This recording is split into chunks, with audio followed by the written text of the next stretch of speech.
The knife caught Clara across the shoulder as she threw herself between Silas and her daughter. Blood sprayed across the snow. Lily screamed the first sound she'd made in 6 months, and Clara shoved her toward the tree line. "Run, baby, don't stop." She didn't look back to see if Lily obeyed. Couldn't look back. Silas was already swinging again, that hunting knife gleaming red in the moonlight. Clara ducked, grabbed a rock, smashed it into his face with every ounce of strength her starving body possessed. Silas stumbled, cursed. Blood poured from his shattered nose. Clara ran. "You can't hide from God's will, Clara." Ezekiel's voice echoed across the frozen Wyoming wilderness. "She belongs to the covenant." 3 days running. 3 days bleeding. 3 days praying for a miracle she no longer believed in. Then she saw it through the blizzard, a light. A farmhouse. A chance. Before we continue Clara's desperate journey, I invite you to subscribe and follow this story to the very end. Leave a comment telling me which city you're watching from. I want to see how far across the world this tale of survival and redemption will travel. Clara's blood had frozen to her dress by the time she reached the fence line. "Mama!" Lily's voice was raw from that single scream. "Mama, I can't feel my feet." "I know, baby, I know." Clara gripped her daughter's hand tighter.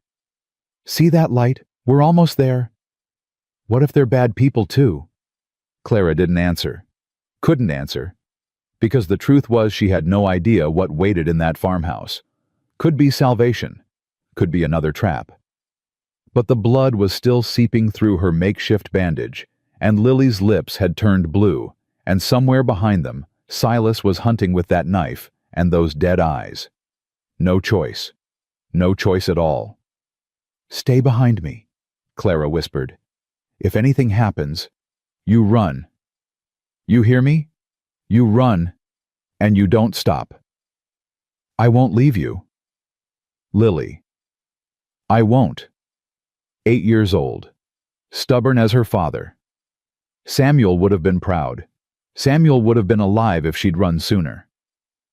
Clara pushed that thought down deep and kept walking. "Come back to me." The farmhouse sat alone against the darkness. Smoke curled from the chimney.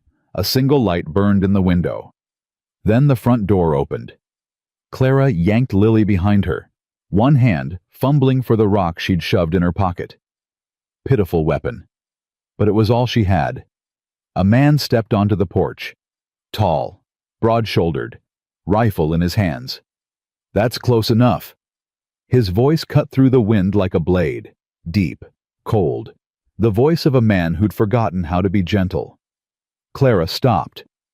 Lily pressed against her back, trembling. "Please." The words scraped Clara's throat raw. "Please, we need help." "Lots of people need help. Ain't my concern." "My daughter, she's freezing." "Then find somewhere else to warm her." Clara's legs buckled. She caught herself on the fence post, splinters biting into her palm. The world swam, tilted. "Mama!" Lily grabbed her arm. "Mama, you're bleeding again." The man on the porch didn't move. Clara looked up at him. This stranger with his cold eyes and colder voice, and made a decision. Pride be damned. Dignity be damned. Everything be damned except keeping her daughter alive. She dropped to her knees in the snow. "I am begging you." Tears froze on her cheeks as they fell. "Kill me if you want. Turn me away. But please, please let my daughter stay the night. She's 8 years old. She hasn't eaten in 2 days. She watched her father die. Please, I will do anything. Anything." Silence. The wind howled. Snow swirled between them like a curtain. Then, "Get up." Clara's head snapped up. The man had lowered his rifle. His expression hadn't changed, still hard, still closed, but something in his stance had shifted. "I said get up. Can't carry you both, and your girl ain't big enough to drag you. You'll help us. I'll let you in." He turned toward the door. Helping is a different conversation. His name was Caleb McAllister, and he'd been a doctor once. Clara learned this while he cut away her blood-soaked dress, his movements clinical, detached, like she was livestock instead of a woman. Hold still. I'm trying. Try harder. Needles going in. No warning, no gentleness. Just the sharp bite of steel through flesh, and Clara's teeth clamping down on her own arm to keep from screaming. Lily sat in the corner watching. She hadn't spoken since they'd entered the house. That brief burst of words outside had cost her something, and now she'd retreated behind her walls again. She clutched Daisy to her chest, the ragdoll Samuel had given her the night everything changed. "Keep Daisy safe," he'd whispered, blood bubbling on his lips. "And Daisy will keep you safe." Lies. Pretty lies from a dying man. But Lily held on anyway. "Your husband do this." Caleb's voice broke through Clara's haze of pain. "What?" He nodded at her shoulder. At the knife wound. At the older scars beneath it, scars she'd hoped were hidden. "No," Clara hissed as the needle pierced again. "My husband is dead." "Then who? Does it matter?" "Matters if they're coming here." Clara met his eyes. Gray. Hard. Unreadable. "They're coming. They're always coming." Caleb's hands didn't falter. He tied off the last stitch, reached for clean bandages. How many? 4, maybe 5. Armed? Yes. And they want what you? The girl. Clara's throat closed. She glanced at Lily, still silent in the corner, still clutching that ruined doll like a lifeline. Both. They want us both. Caleb finished bandaging her shoulder without another word. He moved to the stove, started cracking eggs into a pan. The smell hit Clara like a physical blow. Food, real food, after days of nothing but melted snow and the bitter roots she'd dug from frozen ground. "Lily." Caleb didn't turn around. "You eat eggs?" No response. Girl's mute. She speaks when she wants to. Clara pushed herself upright, fighting the dizziness. "She just doesn't want too much anymore." Caleb divided the eggs onto 2 plates, added strips of bacon, carried them to the table. "She eat, though, when there's food." "Yes." "Then get her over here." Clara hesitated. This man, this cold, hard, unfriendly man, why was he feeding them? What did he want in return? In her experience, men didn't give without expecting to take. "What's the price?" she asked. Caleb paused, plate in hand. "What?" "For the food, the shelter, the stitches."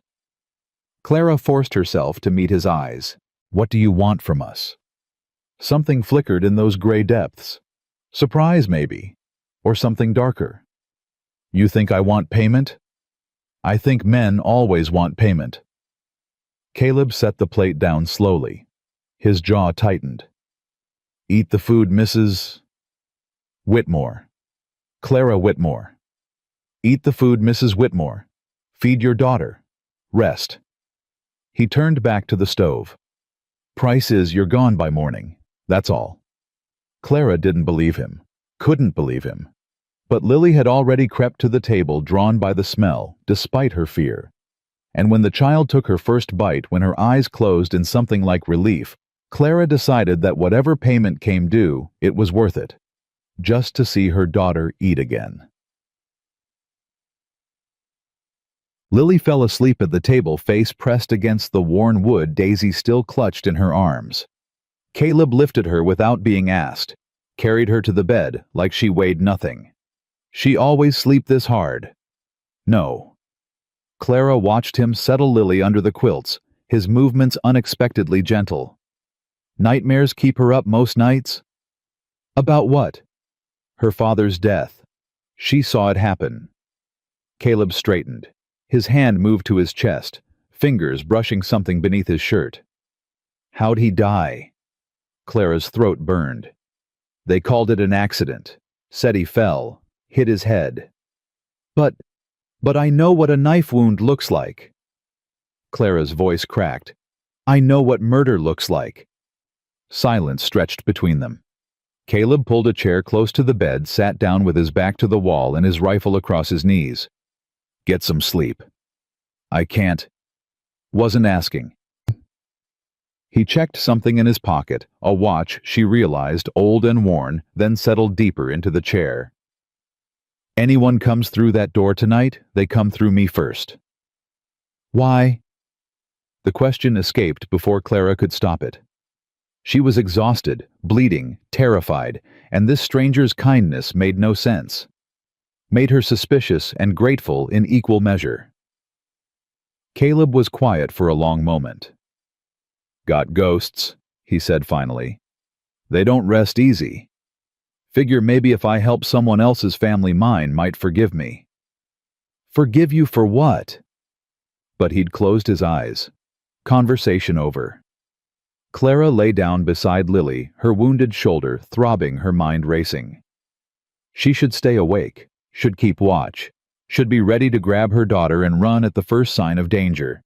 Instead, she slept, deep, dreamless, safe, for the first time in 6 months. Sir, she woke to voices, low, urgent, male. Clara's hand closed around the knife she'd hidden under the pillow, the same knife Caleb had used to cut her dress. He hadn't asked for it back. Hadn't even noticed when she'd palmed it. Or maybe he had noticed. Maybe he'd wanted her armed. Asking questions all over town, 4 of them like you said. That was Caleb. And someone else. Someone new. Clara eased out of bed, leaving Lily sleeping. She crept toward the main room, knife ready. The leader's an older fellow. Silver hair. Eyes like a snake. The new voice was gruff-weathered. Calls himself Reverend Crane. Says he's looking for his daughter-in-law and granddaughter. Says they're lost, confused, need to be brought home.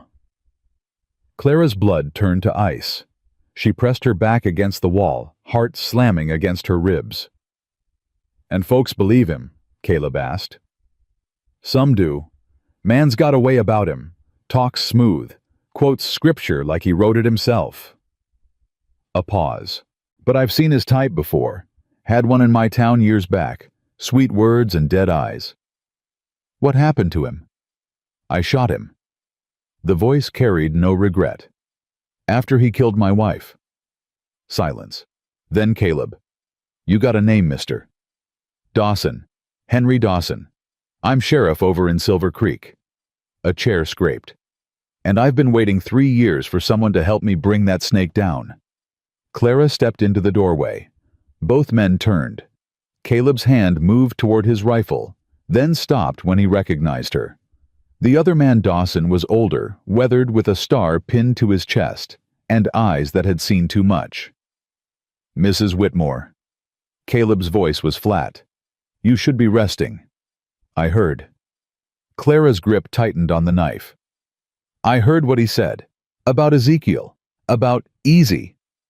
Dawson raised both hands, showing he was unarmed. "I ain't here to hurt you, ma'am. Opposite, in fact." "How did you find us?" "Wasn't looking for you specifically. Was looking for McAllister." Dawson glanced at Caleb. "Heard rumors about a hermit doctor living out past the ridge. Figured anyone hiding that hard might have reasons to hate the same people I hate." "And do I?" Caleb asked. Dawson reached into his coat, pulled out a folded paper. Old. Yellowed. He handed it to Caleb. "Recognize the name." Clara watched Caleb unfold the paper. Watched the color drain from his face. "Where did you get this?" "Found it in the preacher's things, 3 years ago when I was still pretending to play nice." Dawson's jaw tightened. "My daughter joined his flock. Martha. 20 years old. Believed every lie he told her." "What happened to her?" "She's still there, still believing." Pain flickered across the old lawman's face. "I've been building a case ever since, gathering evidence, waiting for the right moment." Caleb stared at the paper. His hand trembled slightly, the first weakness Clara had seen in him. "This letter is addressed to my brother, he said quietly. Thomas McAllister. He died 6 years ago. Did he? Dawson's voice sharpened. You sure about that? Caleb's head snapped up. What the hell does that mean? Means I've got a man in Crane's compound. A man who goes by Gabriel. Man who looks an awful lot like that daguerreotype you've got on your mantel. Clara followed Dawson's gesture. A small photograph sat on the shelf above the fireplace. 2 young men in union uniforms, arms around each other, smiling. One was clearly Caleb, younger and less weathered. The other. That's impossible, Caleb breathed. Thomas is dead. I buried him. You buried a body, Dawson corrected. Question is, whose body was it? The words hung in the air like gunsmoke. Clara watched Caleb's face transform shock, giving way to something rawer. Hope maybe, or fear, or both tangled together until neither could be separated. You're saying my brother's alive. I'm saying there's a man in that compound who looks like him, acts like him, who flinched when I mentioned the name McAllister. Dawson leaned forward. I'm saying Thomas might have faked his death to escape something, or someone. Thomas wouldn't. Caleb stopped, swallowed hard. He wouldn't let me believe he was dead for 6 years. He wouldn't do that to me. Unless he was protecting you. From what? Dawson nodded toward Clara. From them. From Crane and his people. From whatever your brother got himself tangled up in. Clara's mind raced. She remembered the stories Samuel had told her before his father had twisted him into something unrecognizable. Stories about the early days of the Covenant. About the founding members. There was someone, she said slowly. Before I joined, Samuel mentioned him once, a man who questioned Ezekiel's teachings. Who tried to leave? Both men turned to her. What happened to him? Caleb demanded. Ezekiel said he died, said God struck him down for his faithlessness. Clara met Caleb's eyes. But Samuel said it different when he was drunk. Said the man didn't die. Said Ezekiel gave him a choice: stay and serve or watch his family burn. Caleb went white. His family. That's what Samuel said. Clara's voice softened. I didn't know what it meant then. Didn't know who the man was. But if your brother, if Thomas... He joined to protect me. The words came out broken. Son of a bitch. He let me think he was dead so Ezekiel wouldn't come after me. That's my guess, Dawson said quietly. And it's why I'm here, McAllister. Not just for my daughter, not just for the women and children trapped in that compound, but for your brother. For everyone who deserves a chance to get free. Caleb stood abruptly. His chair crashed backward. I need... He stopped, started again. I need air. He grabbed his coat. His hat yanked open the door. Cold rushed in sharp and biting. Caleb! Clara's voice stopped him at the threshold. Whatever you're thinking, don't do it alone. Please. He didn't turn around. I've been alone for 6 years, Mrs. Whitmore. It's the only way I know how to be. The door slammed shut behind him. Lily appeared in the bedroom doorway. Clara hadn't heard her wake, but there she was, small and solemn. Daisy clutched to her chest, those 2 old eyes fixed on the door Caleb had just vanished through. He's hurting, Lily said softly. It was the most she'd spoken in months. Clara knelt down, brushing hair from her daughter's face. Yes, baby. He's hurting very much. Like us. Yes. Like us. Lily was quiet for a moment. Then, we should help him. Help him how? I don't know yet. Lily's fingers tightened on Daisy's worn fabric. But Daddy said we're supposed to help people who hurt, even when we're hurting too, especially then. Clara's throat closed, Samuel's words coming from their daughter's mouth. Samuel's heart still beating in this child he'd died trying to protect. Your daddy was right, Clara managed. He was right about a lot of things. Not everything. No, not everything. Clara pulled Lily close, breathed in the scent of her hair. But the important things, the things that matter. Sheriff Dawson cleared his throat. Ma'am, I hate to interrupt, but we've got maybe a day, 2 at most before Crane's people track you here. And if McAllister's going to do something stupid, which from the look on his face he definitely is, we need a plan. Clara, released Lily, stood to face the lawman. What kind of plan? The kind that ends with Crane in chains or in the ground? Dawson's eyes were hard. I ain't particular about which.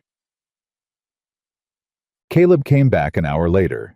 Snow crusted his shoulders, his hat, his beard. His eyes were red-rimmed, but dry. Whatever storm had driven him outside, he'd weathered it alone. He stopped just inside the door, taking in the scene, Clara at the table with paper and pencil, Dawson marking positions on a rough map. Lily in the corner, drawing something with intense concentration. What's this? Planning, Clara said simply. Planning what? How to get your brother out. How to free the others. How to stop Ezekiel. She met his eyes without flinching. How to end this? You don't even know these people. I know enough. Clara stood closing the distance between them. I know your brother gave up his life to protect you. I know Sheriff Dawson's daughter is trapped in that compound. I know there are women and children being hurt every day while Ezekiel plays God. And you want to storm the gates, 3 adults and a child against a fortified compound.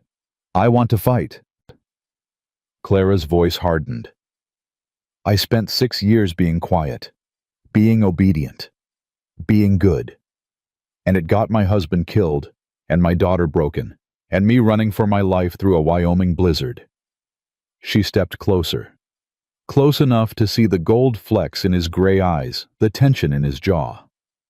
I'm done running, Caleb. Done hiding. Done being afraid. Her chin lifted. If you won't help me, I'll do it myself. But I'd rather have you beside me. The silence stretched. Dawson watched them both, saying nothing. Lily kept drawing her pencil, scratching steadily against the paper. Then Caleb did something unexpected. He laughed. It was rusty, unpracticed, the laugh of a man who'd forgotten how. But it was real. You always this stubborn? Always. Bet your husband loved that. He did. Clara's voice softened. Before Ezekiel took him away from me. Caleb's laughter faded. Something else replaced it, something warmer, closer to admiration. All right, Mrs. Whitmore. You want to fight? He shrugged off his snow-covered coat, tossed it over a chair. Let's fight.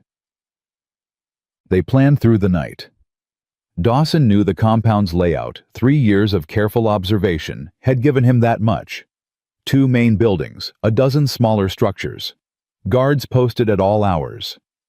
Ezekiel's personal quarters, in the largest building, always surrounded by his most devoted followers.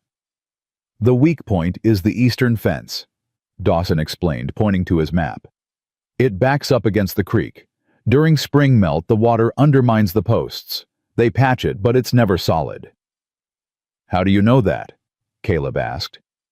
Because I've been sending messages to my daughter through that gap for 2 years. Dawson's voice roughened. She won't leave. Says she's happy there, but she keeps responding, keeps meeting me at the fence. She's been brainwashed, Clara said quietly. It's what Ezekiel does.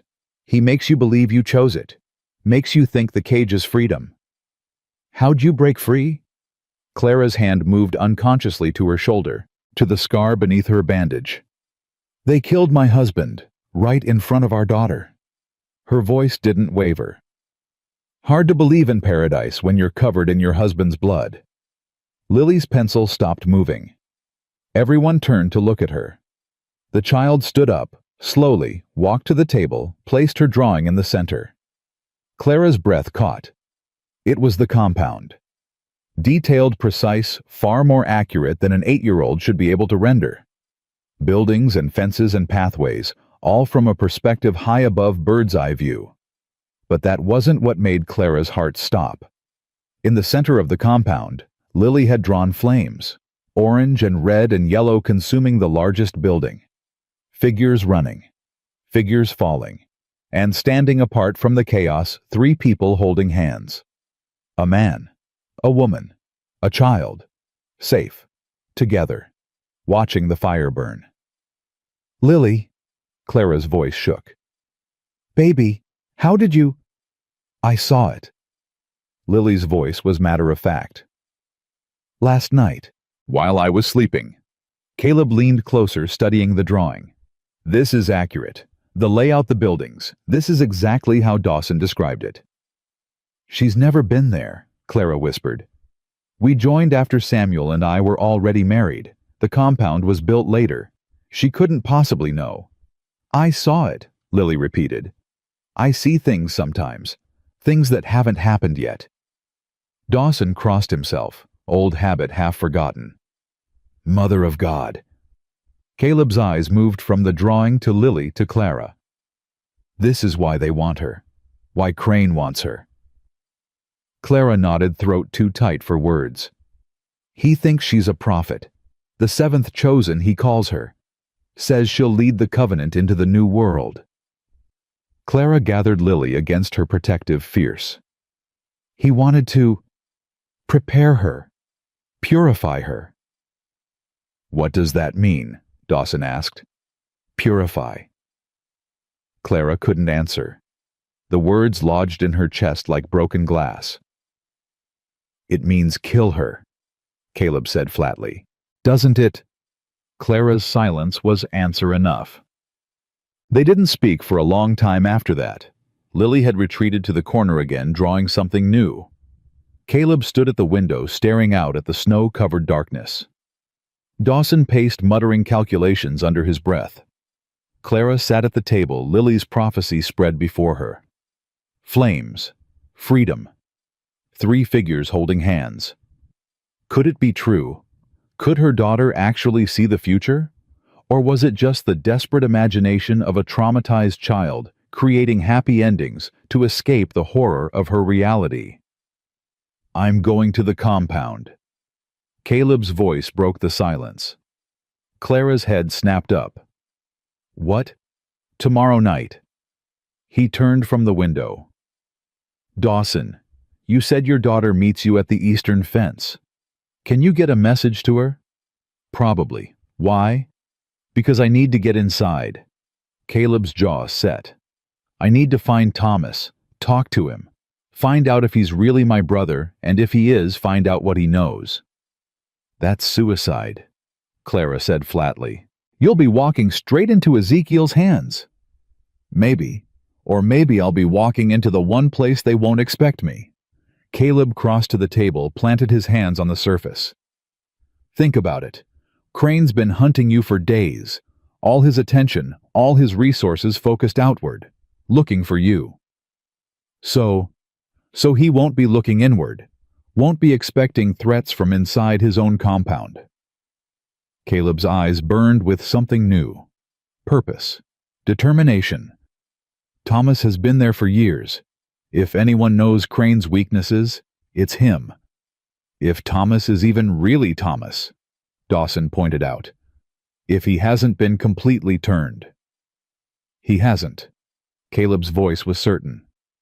My brother might have made bad choices, might have let himself get tangled up in something evil, but I know him, knew him. He shook his head. Thomas always had a conscience, always tried to do right, even when right was hard. And if you're wrong, Caleb met Clara's eyes. Then I'm wrong, and I die trying to make things right. His voice softened. Better than dying alone in this cabin pretending the world outside doesn't exist. Clara studied him, this broken man who'd spent 6 years hiding from his grief, now ready to walk into hell for a brother who might not even want saving. She understood. God help her, she understood completely. I'm coming with you. No. I wasn't asking permission. Mrs. Whitmore. Clara. She stood, closing the distance between them. If we're going to die together, you should probably use my first name. Caleb blinked. We're not going to die. Then there's no reason not to bring me. Clara smiled the first real smile she'd managed in months. I know the compound, know the people, know how Ezekiel thinks. You're injured. I've been worse. You've got a daughter to protect. And the best way to protect her is to end this. Clara's smile faded, replaced by steel. Lily can stay with Sheriff Dawson. She'll be safe. No. Everyone turned. Lily stood in the corner, another drawing clutched in her small hands. I have to come too. Absolutely not, Clara said firmly. Lily, this isn't a game. These people, I know what they are. Lily's voice was quiet but unwavering. I know better than anyone. She walked to the table, placed her new drawing beside the first. This one showed the inside of a building. A room with candles and crosses and a figure on a raised platform, Ezekiel unmistakable, even in a child's rendering. And kneeling before him, a man in chains. A man who looked exactly like the younger Caleb in the photograph on the mantel. That's Thomas, Lily said simply. He's in the church, in the basement. They're keeping him there because he tried to leave. Caleb seized the drawing hands, trembling. You saw this? You're sure? Lily nodded. He's been there for a long time. They hurt him when he disobeys, but he never stops trying to escape. Her eyes met Caleb's. He never stops hoping you'll come. The paper crumpled in Caleb's grip. Tomorrow night, he said hoarsely. We go tomorrow night.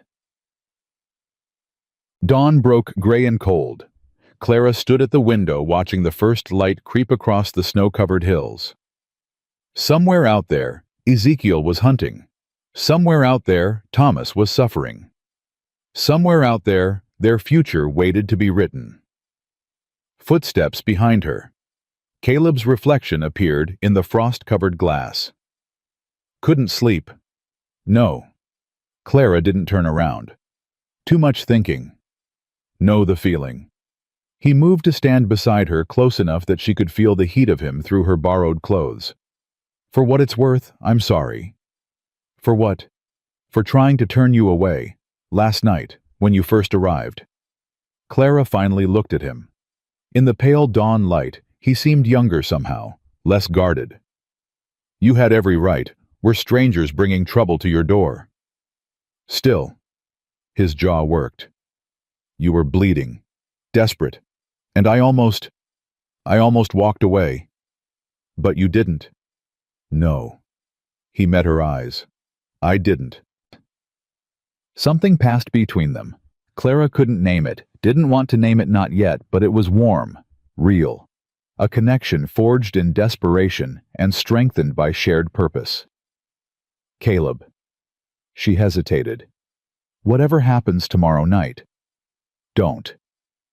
I just want you to know. I said don't. His voice roughened. Don't thank me. Don't say goodbye. Don't give me speeches about sacrifice and redemption. Then what do you want me to say? He was quiet for a long moment. Tell me it's going to work. Tell me we're going to find Thomas, save those people, stop Crane. Tell me this isn't all for nothing. Clara reached out. Her hand found his calloused, strong, trembling slightly. It's going to work, she said quietly. We're going to find your brother. We're going to save everyone we can. And we're going to stop Ezekiel Crane. You believe that? I have to. Clara squeezed his hand. Because the alternative is giving up. And I've come too far to give up now. Caleb looked down at their joined hands. When he looked up again, something had changed in his eyes. All right, Clara Whitmore. His voice was rough but warm. Let's go save the world. Lily appeared in the doorway. Daisy clutched to her chest. Mama! Clara released Caleb's hand, crossed to her daughter. What is it, baby? I had another dream. Lily's face was pale. About tonight. About the compound. What did you see? Lily hesitated. Her eyes darted to Caleb, then back to Clara. Fire, she whispered. I saw fire everywhere. And screaming.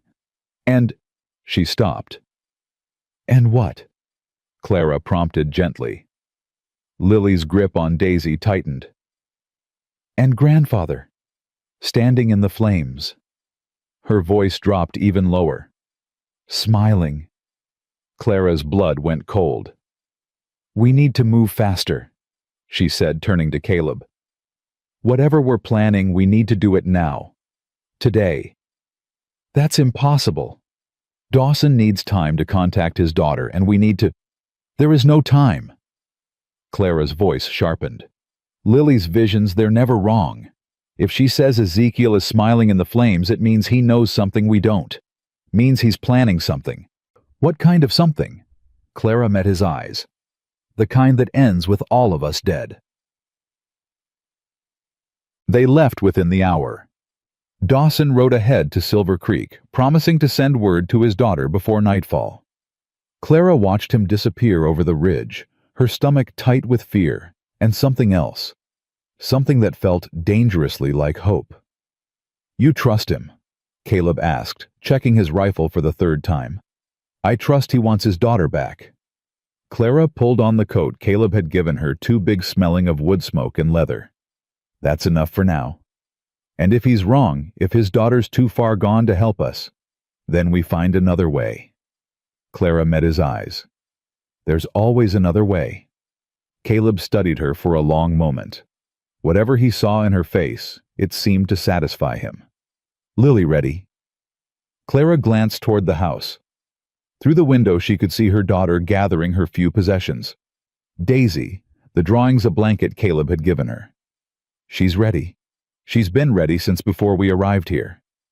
"What do you mean?" "I mean she knew." Clara's voice softened. "She told me 3 days ago before we even ran. Said we'd find help at a farmhouse in the snow. Said a sad man would save us." Caleb went still. "She said that—" "Word for word." Clara shook her head. "I thought it was just a child's imagination, wishful thinking. But then we found you and—" She didn't finish, didn't need to. "That's why Crane wants her," Caleb said quietly. "Not just because she sees things, but because she sees true things. Things that haven't happened yet." "Yes. And he wants to use that, control it. He wants to own it." Clara's jaw tightened. "Like he owns everything else. Like he owned my husband. Like he tried to own me." The door opened behind them. Lily emerged small and solemn. Daisy tucked under one arm and her drawings clutched in the other. "I'm ready, Mama." Clara knelt, brushing hair from her daughter's face. "You remember what we talked about staying quiet and doing exactly what Mr. McAllister says?" "Yes. And if something goes wrong, run, hide, don't look back." Lily's voice was steady, rehearsed. "Find Sheriff Dawson. Tell him everything." Clara's heart cracked a little more. 8 years old, already planning for the worst. "That's my brave girl." Lily's eyes moved to Caleb, standing silent behind her mother. "He's scared too," she said matter-of-factly, "but he's pretending he's not." Caleb's eyebrows rose. "That's so—" "Yes." Lily tilted her head, studying him with that unnerving intensity. "You're scared of finding your brother. Scared of what he might have become." "Lily," Clara's voice sharpened. "That's not polite." "It's all right." Caleb crouched down to Lily's level, bringing his eyes to hers. "She's right. I am scared." "Why?" "Because I loved my brother. Still love him." Caleb's voice roughened. "And I don't know if the man inside that compound is the same person I grew up with. The person who taught me to fish and shoot and ride. The person who stayed up all night with me when our mother was dying." Lily considered this. "He is," she said finally. "Different but the same, like Mama." Clara blinked. "Like me. You're different now than before." Lily's eyes moved to her mother. "Before Daddy died. Before we ran. But you're still Mama. Still the same inside where it matters. Clara's throat closed completely. Baby. People don't stop being themselves just because bad things happen to them. Lily's voice held a certainty that seemed impossible for her age. They just learned to hide better. Mr. Thomas learned to hide really well. But he's still in there, waiting for someone to find him. Caleb stood slowly. When he spoke, his voice was thick. I hope you're right, little one. I am. Lily tucked Daisy more securely under her arm. I'm always right about the important things. Despite everything, the fear, the danger, the impossible odds, Clara laughed. She's not wrong about that either. The journey to Silver Creek took most of the day. They avoided the main roads cutting through forests and across frozen streams, moving as fast as Lily's small legs could manage. Caleb led the way, rifle-ready eyes constantly scanning for threats. Clara brought up the rear, her wounded shoulder aching with every step. They stopped twice to rest. Once at an abandoned mining shack where Lily fell asleep against Clara's shoulder. Once at a creek crossing where Caleb refilled their canteens and checked Clara's bandage. Bleeding stopped, he said, his touch surprisingly gentle as he rewrapped the wound. But you're pushing too hard. I'm fine. You're pale as snow and shaking. His gray eyes met hers. That's not fine. I'll rest when Ezekiel is dead. Caleb's hands stilled. You want him dead, not just stopped dead. Don't you? Clara held his gaze. After what he did to your brother, what he's planning to do to my daughter. I want justice. Justice. Clara's laugh was bitter. You think there's justice for a man like Ezekiel Crane? He's got judges in his pocket, politicians, lawmen. Even if we exposed every crime, every murder, every child he's destroyed, he'd walk free. He always does. Dawson seems to think otherwise. Dawson hasn't spent 6 years inside that compound. Clara's voice hardened. I have. I've seen what happens to people who try to bring Ezekiel down through proper channels. They disappear. Their families disappear. And Ezekiel gives another sermon about God's righteous judgment. Caleb finished with the bandage sat back on his heels. So you want me to kill him? I want to kill him myself. The words came out flat, final. But if I can't, if something happens to me, I need to know someone will finish it. Clara, promise me. She grabbed his wrist grip, surprisingly strong for someone so exhausted. Promise me that if I fall, you'll protect Lily. And you'll end him. Whatever it takes. Caleb looked down at her hand on his arm, then up at her face, fierce and desperate and absolutely certain. I promise. Swear it. I swear. His voice was rough. On Thomas's life. On everything I've got left. Clara released him. Let out a breath she hadn't realized she was holding. Thank you. Don't thank me yet. Caleb stood, offering his hand to help her up. We've still got a long way to go. They reached the outskirts of Silver Creek as the sun began to set. The town was small, but busy miners and merchants and families going about their evening routines, oblivious to the 3 strangers watching from the tree line. Dawson's place is on the north end, Caleb said quietly. Past the church, blue shutters, and the compound. 5 miles west, past the old mill. His jaw tightened. I can see the smoke from here. Clara followed his gaze. Sure enough, a thin column of gray rose against the darkening sky, marking the location of the Covenant of Light, marking Ezekiel's domain. How do we get in without being seen? We don't. Caleb started moving again, keeping to the shadows. We walk right through the front gate. Clara grabbed his arm. What? Think about it. He turned to face her. Crane's men are looking for a woman and child traveling alone, running scared, hiding from the law. We are hiding from the law. But they don't know about me. Caleb's eyes gleamed with something like satisfaction. Far as Crane knows, I'm just a hermit doctor living alone in the mountains. No connection to you. No reason to suspect. You're suggesting pretend we don't know each other. I'm suggesting I go in first, alone. Tell them I'm interested in joining. Get the lay of the land. Find Thomas, figure out the best way to get everyone out. That's insane. It's the only plan that might actually work. And what are Lily and I supposed to do while you're playing convert? Caleb hesitated. His eyes moved to Lily, who had stopped a few feet away, watching them with that uncanny stillness. You stay with Dawson. Stay hidden. Wait for my signal. What signal? I'll figure something out. Clara stared at him, torn between fury and admiration. You're making this up as you go along, aren't you? Mostly. The ghost of a smile crossed his face. But I've been making things up for 6 years. Got pretty good at it. And if you're caught, if Ezekiel sees through you, then you take Lily and run. Get to Denver. Find the federal marshals. Tell them everything. Caleb. Clara. He stepped closer, close enough that she could see the gold flecks in his gray eyes, the day's worth of stubble on his jaw. I spent 6 years hiding from this, pretending my brother was dead, pretending I couldn't make a difference. I'm done pretending. This isn't about pretending. This is about survival. No. His voice softened. This is about doing what's right, finally, after all this time. Clara wanted to argue, wanted to shake him, scream at him, make him see how stupid and reckless this plan was. But she also understood. Understood the weight of years spent running.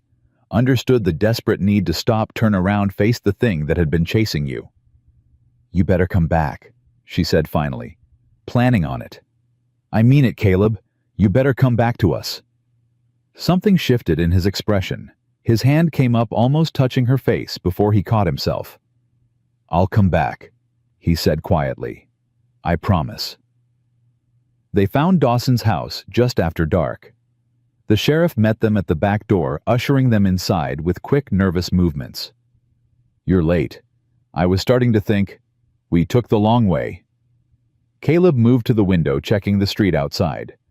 Anyone follow you from the compound? No. Martha was careful. Dawson's face creased with worry and hope. She'll help. Said she's been waiting for a chance to get out. Just needed a reason. And now she has one. Now she knows there's a plan. That her father hasn't given up on her. Dawson turned to Clara. She remembers you, Mrs. Whitmore, from before. Said you were kind to her. Clara's stomach dropped. Martha Jenkins. The girl with the red hair. That's her. She was one of Ezekiel's favorites. Clara's voice flattened. He used to call her his morning star. Dawson flinched like he'd been struck. I know what he did to her. He stopped, breathed. That's why she needs to get out. Why all of them need to get out. How many are there? Caleb asked. Believers, I mean. True believers. Maybe 20, 30 at most. The rest are like Martha, trapped, scared, going along to survive. And his inner circle, the ones who actually run things. 4 or 5. His brother Silas is the worst.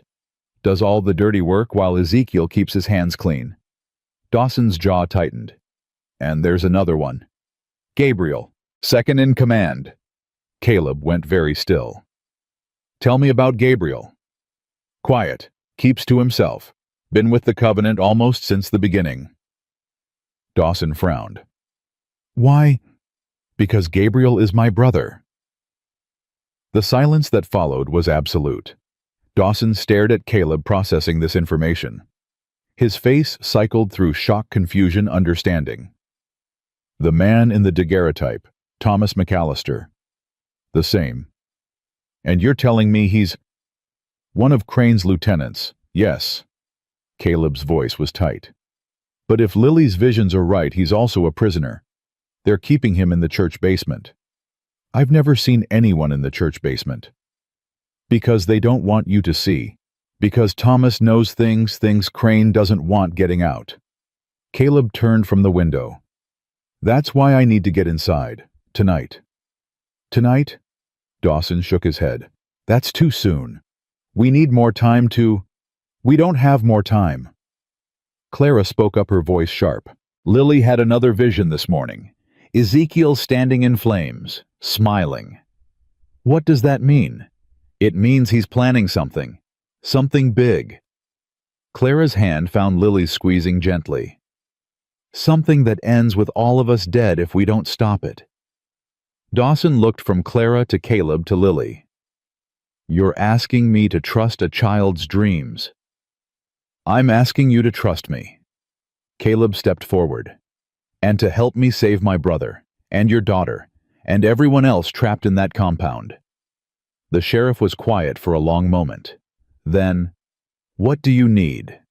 The plan came together in pieces. Martha would meet them at the eastern fence at midnight. She'd lead Caleb to the church where Thomas was being held. Dawson would create a distraction at the main gate, a fire maybe, or a commotion loud enough to draw attention away from the compound's interior. Clara and Lily would wait at Dawson's house. Hidden. Safe. Or as safe as anyone could be in Silver Creek. I don't like this, Clara said as Caleb prepared to leave. I should be going with you. You're injured, and Lily needs you here. Lily needs both of us alive. Which is why I'm going alone. Caleb checked his pistol, slid it into his holster. One person draws less attention than two, and if something goes wrong, don't. You'll still be free, still able to get her out. Clara caught his arm as he reached for his coat. You come back. You hear me? You find Thomas. You get Martha and you come back. Caleb looked down at her hand on his sleeve. When he looked up, something had shifted in his eyes, something soft and uncertain and entirely new. Why does it matter so much? What? Whether I come back? You barely know me. 2 days ago you were bleeding out in my yard. Clara's throat tightened. Because you're the first person in 6 years who's treated me like a human being. Because you fed my daughter and stitched my wounds and stayed up all night to keep us safe. Her voice cracked. Because I can't do this alone. I thought I could, but I can't. Caleb was silent. Then slowly, deliberately, he raised his hand to her face. His thumb brushed her cheek, calloused, warm, impossibly gentle. I'll come back, he said quietly. That's a promise. Before Clara could respond, he was gone. Lily appeared at her elbow. He's scared again. I know, baby. But he's not pretending anymore. Lily's small hand found Clara's. That's good, isn't it? Clara watched Caleb's shadow disappear into the darkness. I hope so. The hours crawled. Clara paced Dawson's small parlor, unable to sit, unable to rest. Every creak of the floorboards made her jump. Every gust of wind against the windows sounded like approaching footsteps. Lily sat by the fire drawing. Always drawing. Mama. Her voice was soft. Come look. Clara crossed to her daughter's side, looked down at the paper in Lily's lap. It was the church again, but different this time. The flames were smaller, contained, and standing outside the burning building were 5 figures, not 3. Clara, Lily, Caleb, and 2 others. A man who might have been Thomas, older, thinner, but recognizable from the daguerreotype, and a young woman with long hair, Martha. They're all going to make it, Lily said quietly. All of them. You're sure? I'm sure. Lily looked up, her eyes clear and certain. But something else is coming. Something I can't see yet. What do you mean? It's like fog, covering part of the picture. Lily's small face creased with frustration. I can see the fire, the escape, the 5 of us together. But after that... She shook her head. After that, everything goes dark. Clara's blood chilled. Dark how? I don't know. Lily set down her pencil. It's never happened before. Usually I see everything all the way to the end. But this time, maybe it means there are choices still to be made. Clara kept her voice calm, reasonable. Maybe the future isn't decided yet. Maybe. Lily didn't sound convinced. Or maybe something bad is going to happen. Something so bad I can't make myself see it. Clara pulled her daughter close, held her tight. Nothing bad is going to happen. We're going to get out of this, all of us. Promise. Clara closed her eyes. Could she promise? Could anyone promise safety in a world where men like Ezekiel Crane held power?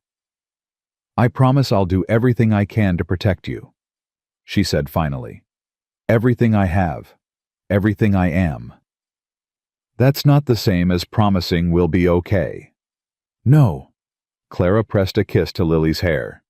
But it's the best I can do. Gunshots. Clara was on her feet before the sound finished echoing, pulling Lily behind her, the knife appearing in her hand like magic. Stay low, she hissed. Against the wall. The shots came from the west, from the direction of the compound. Too soon, far too soon. Clara crossed to the window, peering through the gap in the curtains. In the distance, she could see lights moving, torches maybe, or lanterns flickering against the darkness like angry stars. The front door burst open. Clara whirled, knife raised, ready to fight to the death. Dawson stood in the doorway, breathing hard, blood running from a cut on his forehead. We have to go, now. What happened? Where's Caleb? Trapped. Dawson grabbed a rifle from the wall, shoved a pistol into Clara's hands. Martha was followed. They knew we were coming. How? Does it matter? He was already moving toward the back door, checking the alley beyond. They're coming here next. 5 minutes, maybe less. Clara's mind raced. Think. The church. You said Thomas is in the church basement. Forget Thomas. Forget Caleb. We need to... I'm not leaving him. Mrs. Whitmore. I'm not leaving him. Clara's voice cut like steel. He went in there for us. For my daughter. I won't abandon him. Then you'll die, and your daughter will die, and everything, all of this will be for nothing. Clara hesitated. Lily's hand found hers, small, warm, trusting. Mama. The child's voice was steady. He's still alive. I can feel it. Lily. He's alive, and he needs us. Lily's eyes met Clara's. We can't leave him. You know we can't. Clara looked at her daughter, this impossible child who saw the future, who'd survived horrors no 8-year-old should face, who still believed in saving people despite everything. Then she looked at Dawson. Show me how to get to the church. You're insane. Show me, or I'll find it myself. Dawson stared at her for a long moment. Clara saw the calculation in his eyes, the weighing of risks, the assessment of odds. Then he swore under his breath. Through the mill. There's a passage, old smuggling route from the mining days. Comes out near the church's back entrance. Will you take us? No. He checked his rifle one last time. But I'll make damn sure they're looking the other way while you go. Clara nodded. It would have to be enough. Lily, stay close to me. Don't let go of my hand, no matter what. I won't, Mama. Dawson. Clara met the sheriff's eyes. Thank you. For everything. Don't thank me yet. He moved to the back door, cracked it open, scanned the darkness beyond. Clear. Go now. Straight through the trees, then left at the old mill. You'll see the passage looks like a storm cellar. Clara gathered Lily against her side. What about Martha? Pain flickered across Dawson's face. She's in God's hands now. All of them are. He slipped out into the night. A moment later, Clara heard gunfire, deliberate, measured, drawing attention away from the house. Away from them. Now, Lily, run! They ran. Through the darkness, through the trees, through the biting cold that stole Clara's breath and numbed her wounded shoulder. Lily kept pace beside her small legs, pumping. Daisy clutched so tight the rag doll's seams were probably splitting. The mill loomed ahead, abandoned, decrepit, its water wheel frozen solid in the winter stream. Clara found the passage where Dawson said it would be. A cellar door half hidden by snow and dead brush. She yanked it open. Stairs descended into blackness. "Mama." Lily's voice was barely a whisper. "I'm scared." "I know, baby. I'm scared too." Clara squeezed her daughter's hand. "But we're going to find Mr. McAllister. And then we're all going to get out of here together. Promise." Clara thought of Caleb's face in the lamplight, his hands gentle on her wound, his voice rough with emotion, swearing to come back. Promise. They descended into the dark. The passage was narrow, damp, ancient. Clara felt her way along the walls, one hand trailing cold stone, the other gripping Lily's fingers like a lifeline. She could hear sounds above them, muffled shouts, running footsteps, the crack of gunfire. Dawson's distraction was working. But for how long? "Mama, light ahead." Lily was right. A faint glow appeared in the distance, flickering and unsteady. Torchlight. Or candlelight. Clara slowed, pulling Lily behind her. The pistol felt heavy in her hand, unfamiliar, but she remembered the basics. Point. Shoot. Don't hesitate. The passage ended at another door, heavy wood iron hinges, a gap at the bottom, letting light seep through. Clara pressed her ear to the wood. Voices. At least 2, maybe 3. Male. Can't find them. Dawson's causing chaos at the gate and the woman's disappeared. She's here somewhere. Crane's certain. Crane's certain about a lot of things. Doesn't make them true. Careful. Talk like that gets people sent to the basement. Footsteps. Moving away. Clara counted to 30, to 60. Then she eased the door open. A cellar. Stone walls, dirt floor barrels, stacked in corners. A single torch, guttered in an iron bracket, casting dancing shadows across the space. Empty. For now. Clara slipped through, pulling Lily after her. They moved in silence, hugging the walls, staying low. Stairs at the far end. Leading up. To the church. To Caleb. Clara climbed. The church basement smelled of blood and rot. Clara pressed her hand over Lily's mouth, silencing the gasp that threatened to escape. The stairs had led them into a narrow corridor, torches flickering along stone walls that wept with moisture. And at the end of that corridor, a cell. Iron bars. A figure slumped against the far wall. Chains. Thomas? The name escaped Clara before she could stop it. The figure stirred, lifted his head. Even in the dim light, Clara could see the resemblance to Caleb, the same jaw, the same broad shoulders. But where Caleb was weathered, this man was broken. Hollow cheeks, sunken eyes, scars crisscrossing his bare arms like a map of suffering. "Who's there?" His voice was a rasp, barely human. "A friend." Clara moved closer, checking the shadows for guards. "Caleb sent me." Thomas went rigid. "Caleb." The name came out strangled. "My brother, Caleb." "Yes." "He's here. He came. He came for you." Clara reached the cell door, examined the lock. Heavy. Old. But not impossible. "He's somewhere in the compound. We got separated when—" "You have to leave." Thomas surged forward, chains rattling. "Now, before they find you." "I'm not leaving without you." "You don't understand." His hands gripped the bar's knuckles white. "Ezekiel knows. He knows everything. The plan, the distraction, Dawson's daughter, it was a trap. All of it." Clara's blood froze. "What?" "Martha. She didn't betray you, she was forced. Ezekiel had her brother.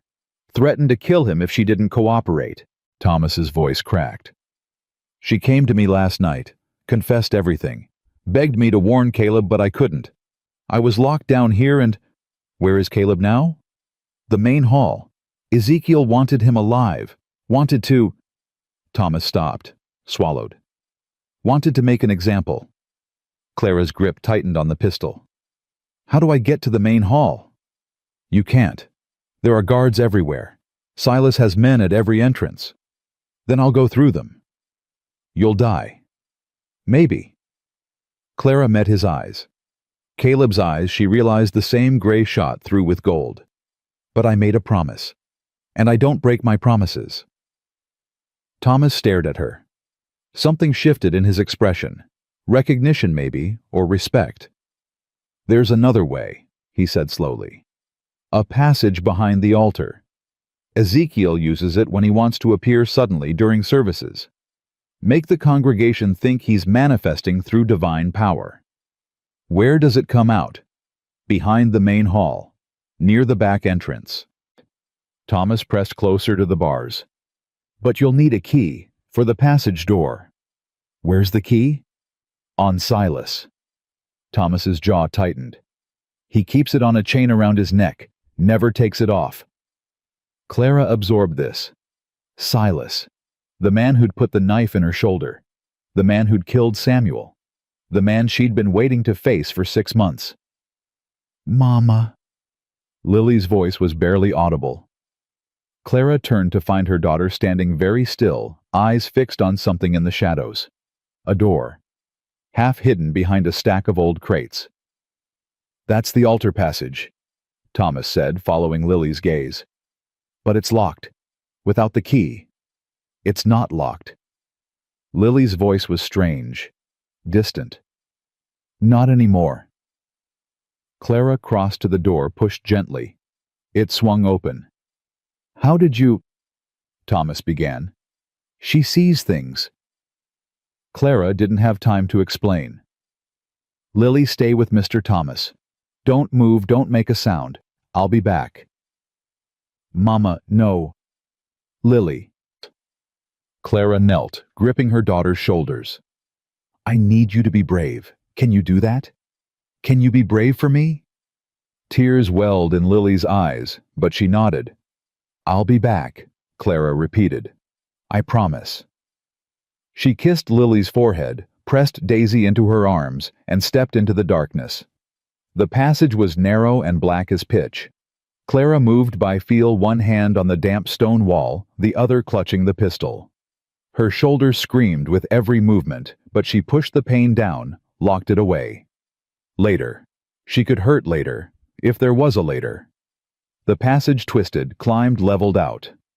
Clara lost track of distance, of time, of everything except the sound of her own breathing and the faint glow that gradually appeared ahead. Voices, growing louder. Brought this on yourself, Doctor. Ezekiel. Clara would know that voice anywhere. Smooth as honey, cold as ice. Could have stayed in your little cabin. Could have minded your own business.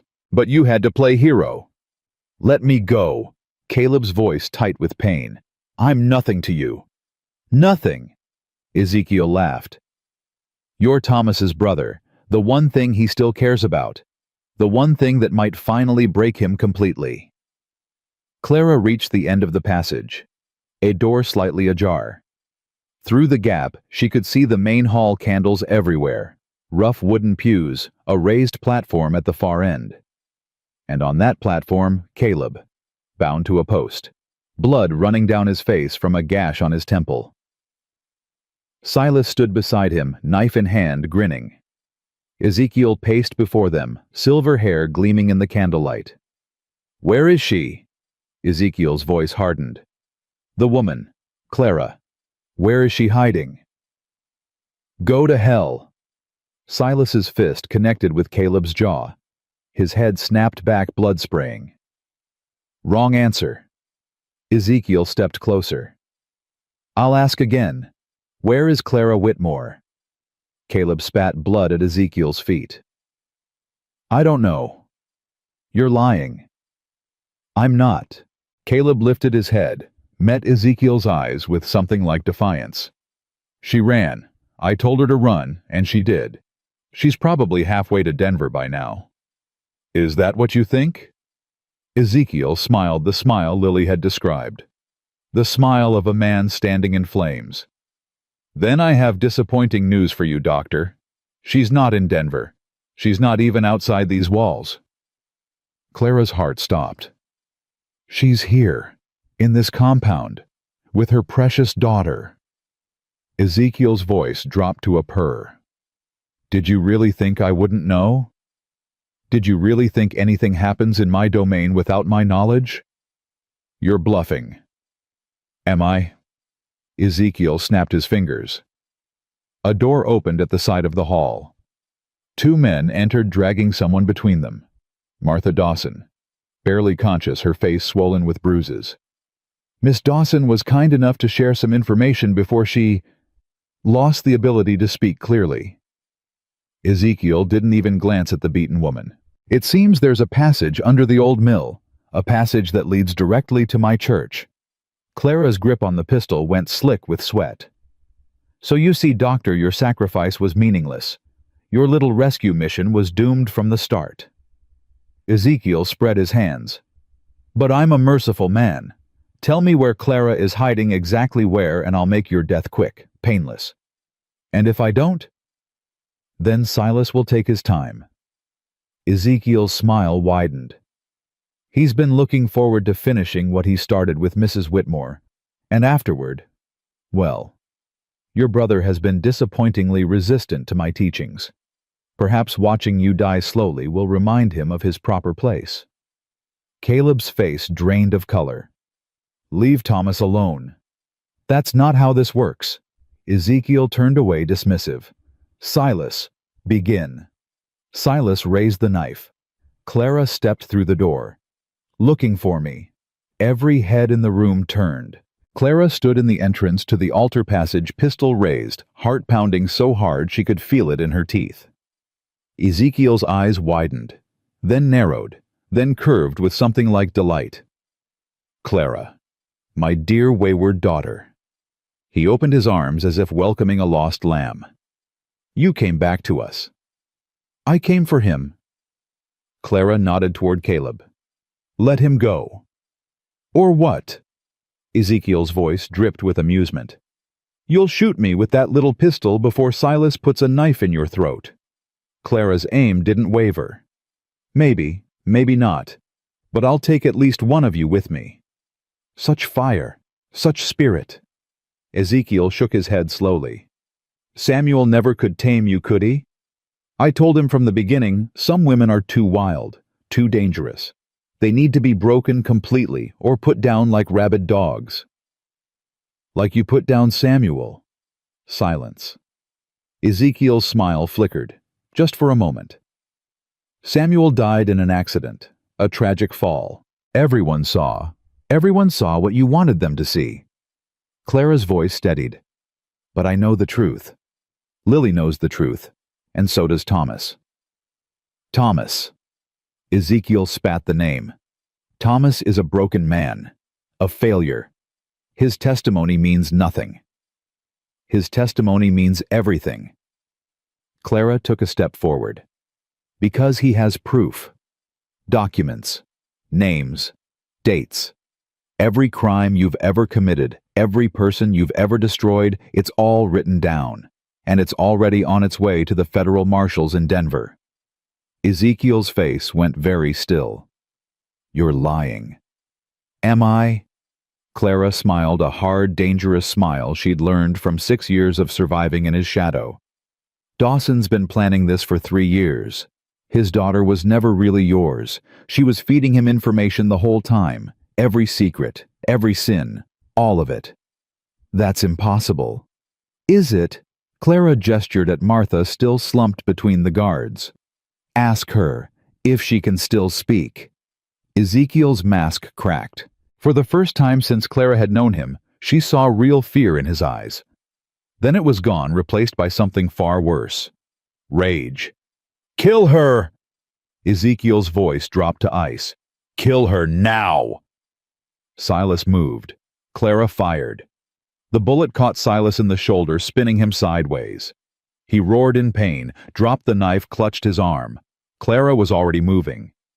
She grabbed a candlestick from the altar, swung it at the nearest guard. He went down hard. Caleb.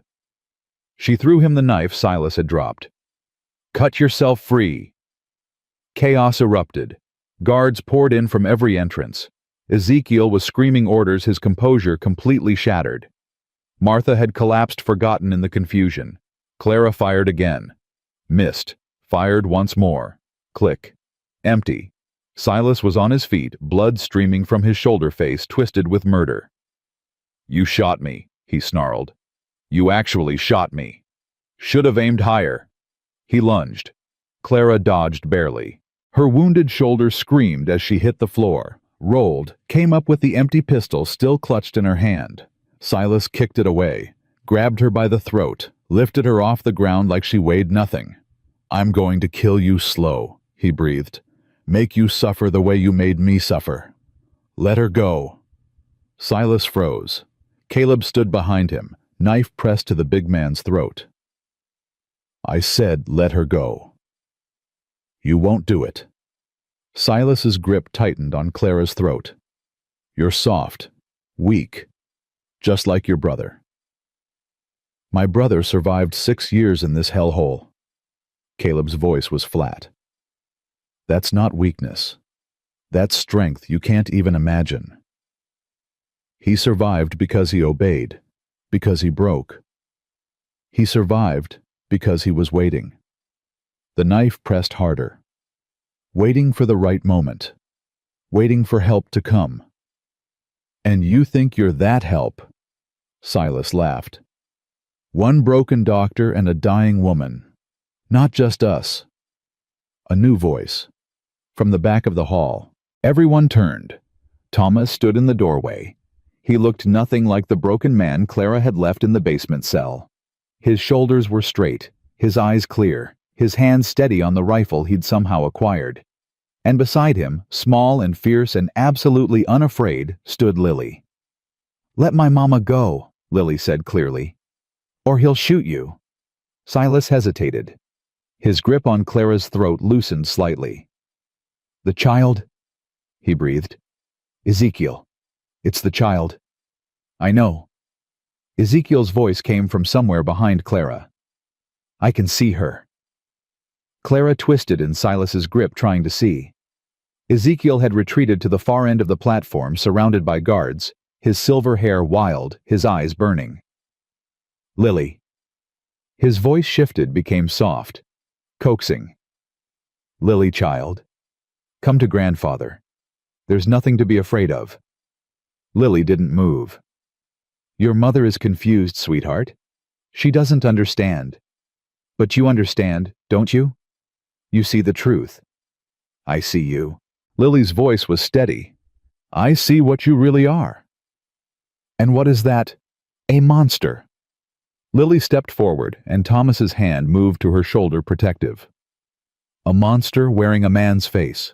You hurt people. You kill people. And you tell yourself it's for God, but it's not. It's for you. It's always been for you." Ezekiel's face contorted.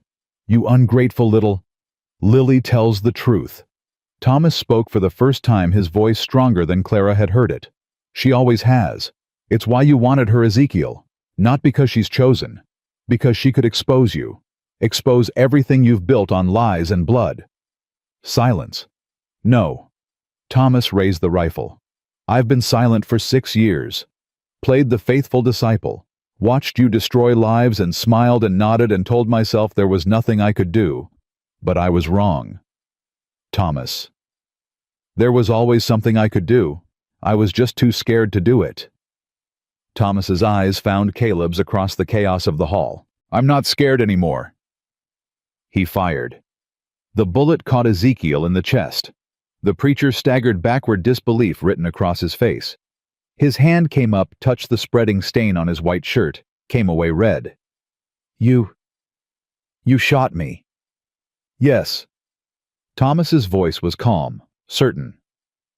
"I did." Ezekiel's legs buckled. He crumpled to the platform floor, still staring at the blood on his fingers like he couldn't quite believe it was real. God will punish you." "Maybe." Thomas lowered the rifle. "But at least I'll face him with clean hands." Ezekiel Crane drew one more breath. Then he was still. Silas released Clara. She dropped to the floor, gasping hand at her bruised throat. Through watering eyes, she saw the big man backing away, Face pale, all the fight suddenly gone out of him. "He's dead." Silas's voice was hollow. "He's actually dead." Silas. Caleb moved between him and Clara, knife still ready. "It's over. Surrender, and you might live to see trial." "Trial?" Silas laughed a broken, bitter sound. "You think there'll be a trial? You think the law cares what happens out here? Dawson cares. The federal marshals care. There are still good people in this territory." "Good people." Silas looked around the hall at the stunned guards, at the followers frozen in shock at the body of the man who'd controlled them all. "There are no good people. Not really. Just people who haven't been broken yet." He drew a knife from his boot. For one terrible moment, Clara thought he was going to attack. Instead, he put the blade to his own throat. "Silas, don't—" Caleb started forward. Too late. The knife slashed. Silas fell. Clara turned away, pulling Lily against her, shielding the child from the sight. But Lily wasn't looking at Silas. Her eyes were fixed on the ceiling, on something no one else could see. "Fire," she whispered. "Mama, there's going to be fire." Clara smelled it then. Smoke. Coming from somewhere in the building. "The torches." Thomas's voice was sharp with alarm. When Silas fell, he knocked one into the curtains. Clara looked. Flames were already climbing the heavy drapes behind the altar, spreading with terrifying speed. "Everyone out!" Caleb shouted. "Now!" Chaos erupted again, but different this time. Not violence panic.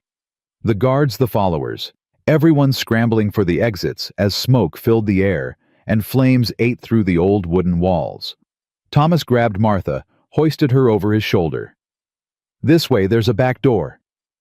"Clara." Caleb's hand found hers in the smoke. "Stay close." She grabbed Lily. "Don't let go, baby. Don't let go no matter what." "I won't, Mama." They ran. Through choking smoke and screaming people. Through flames that licked at their clothes and heat that seared their lungs. Clara couldn't see, couldn't breathe, couldn't think, just ran following the grip of Caleb's hand like a lifeline. Cold air hit her face like a blessing. They were outside, in the snow, alive. Clara fell to her knees, coughing. Lily clutched against her chest. Beside her, Caleb collapsed, his breath coming in great heaving gasps. Thomas laid Martha gently in the snow and stood watching the church burn. "It's over." His voice was barely audible over the roar of flames. "It's finally over." People were streaming out of other buildings now, women, children, men who'd been held against their will. Some ran toward the tree line. Others just stood and stared at the inferno that had been their prison. "Dawson!" Caleb struggled to his feet. "Where's Dawson?" "Here." The sheriff appeared from the darkness, limping, badly, blood on his face, but alive. He stopped when he saw Martha drop to his knees beside her. "Martha, sweetheart, can you hear me?" Her eyes fluttered open. "Daddy, I'm here." Dawson gathered her in his arms, rocking her like a child. "I've got you. I've got you." Clara watched them, her heart aching with relief and exhaustion. Lily pressed against her side, Daisy still clutched in one arm. "Mama." "Yes, baby." "Is it over now? Are we safe?" Clara looked at Caleb standing beside his brother, their silhouettes lit by the burning church. Looked at Dawson, holding his daughter, weeping openly.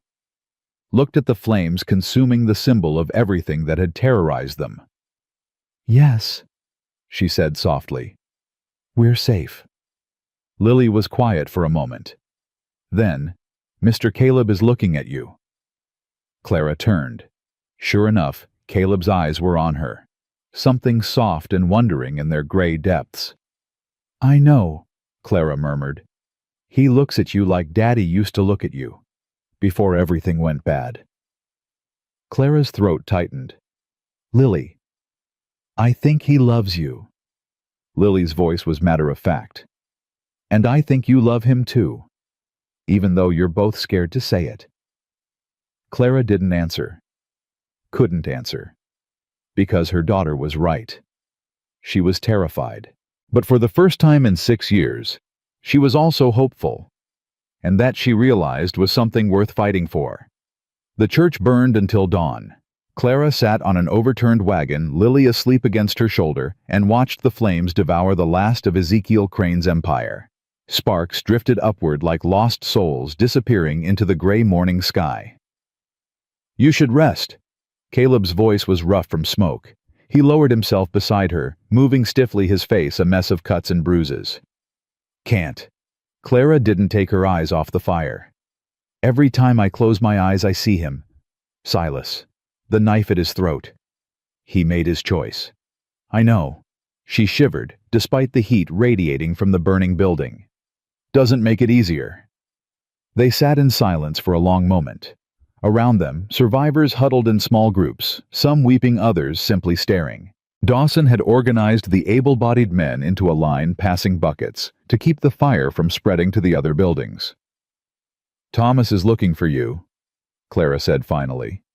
Caleb nodded but didn't move. 6 years. His voice was barely audible. 6 years I thought he was dead. Mourned him. Blamed myself. And he was here the whole time. He was protecting you. I didn't need protecting. I needed my brother." Clara turned to look at him.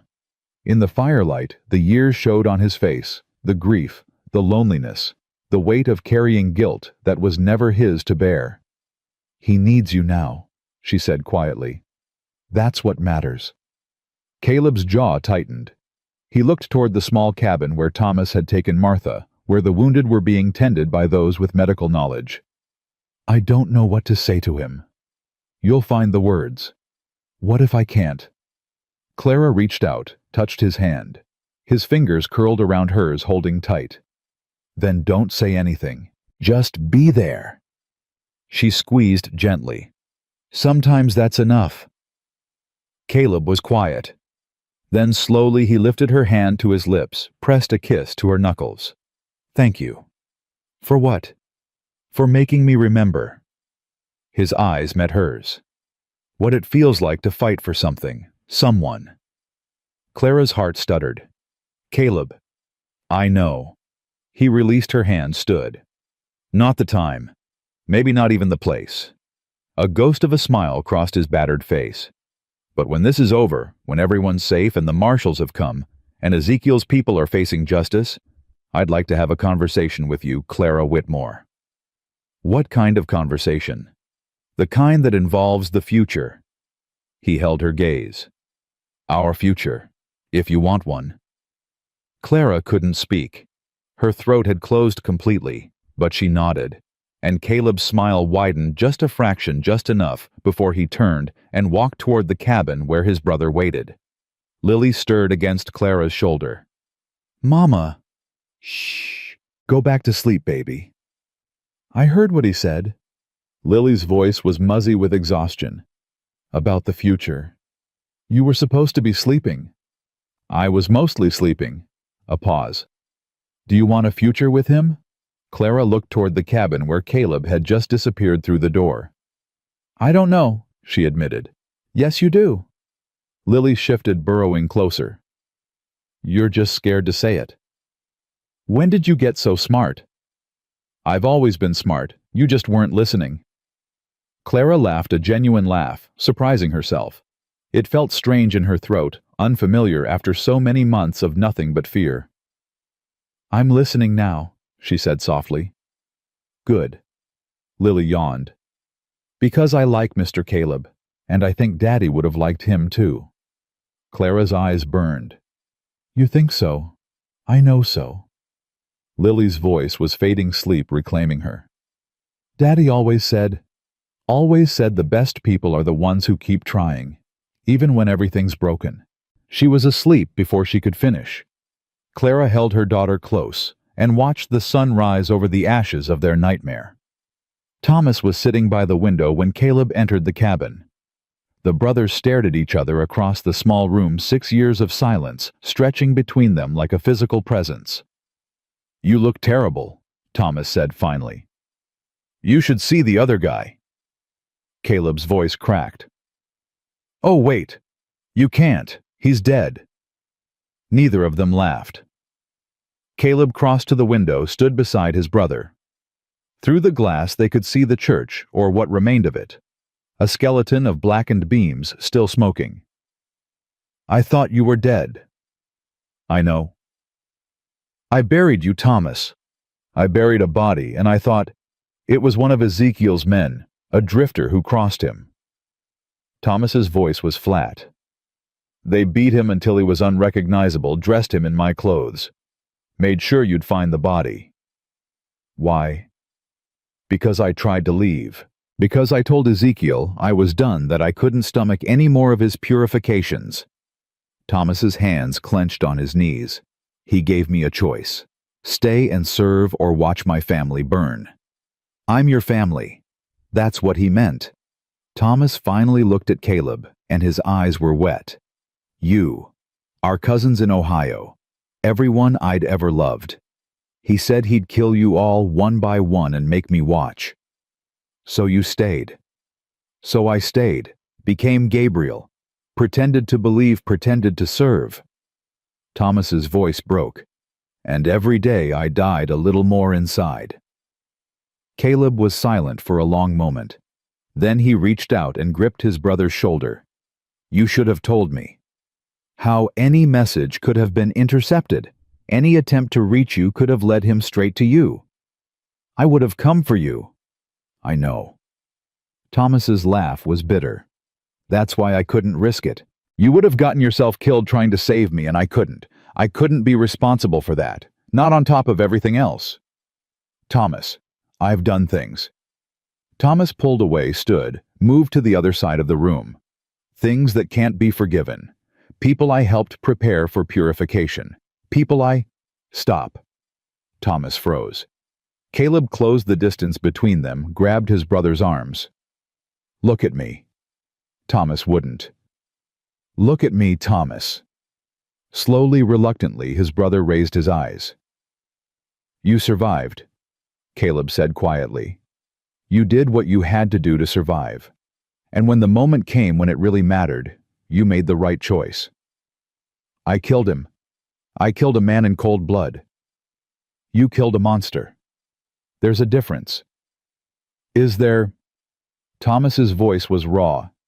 Because I don't feel like a hero, Caleb. I feel like a murderer. I feel like I spent 6 years being his puppet, and now that the strings are cut, I don't know who I am anymore. You're my brother. Caleb's grip tightened. You're Thomas McAllister. You're the boy who stayed up all night with me when our mother died. The man who taught me that some fights are worth having even when you know you'll lose. That was a long time ago. Doesn't matter. That person is still in there. Caleb's voice softened.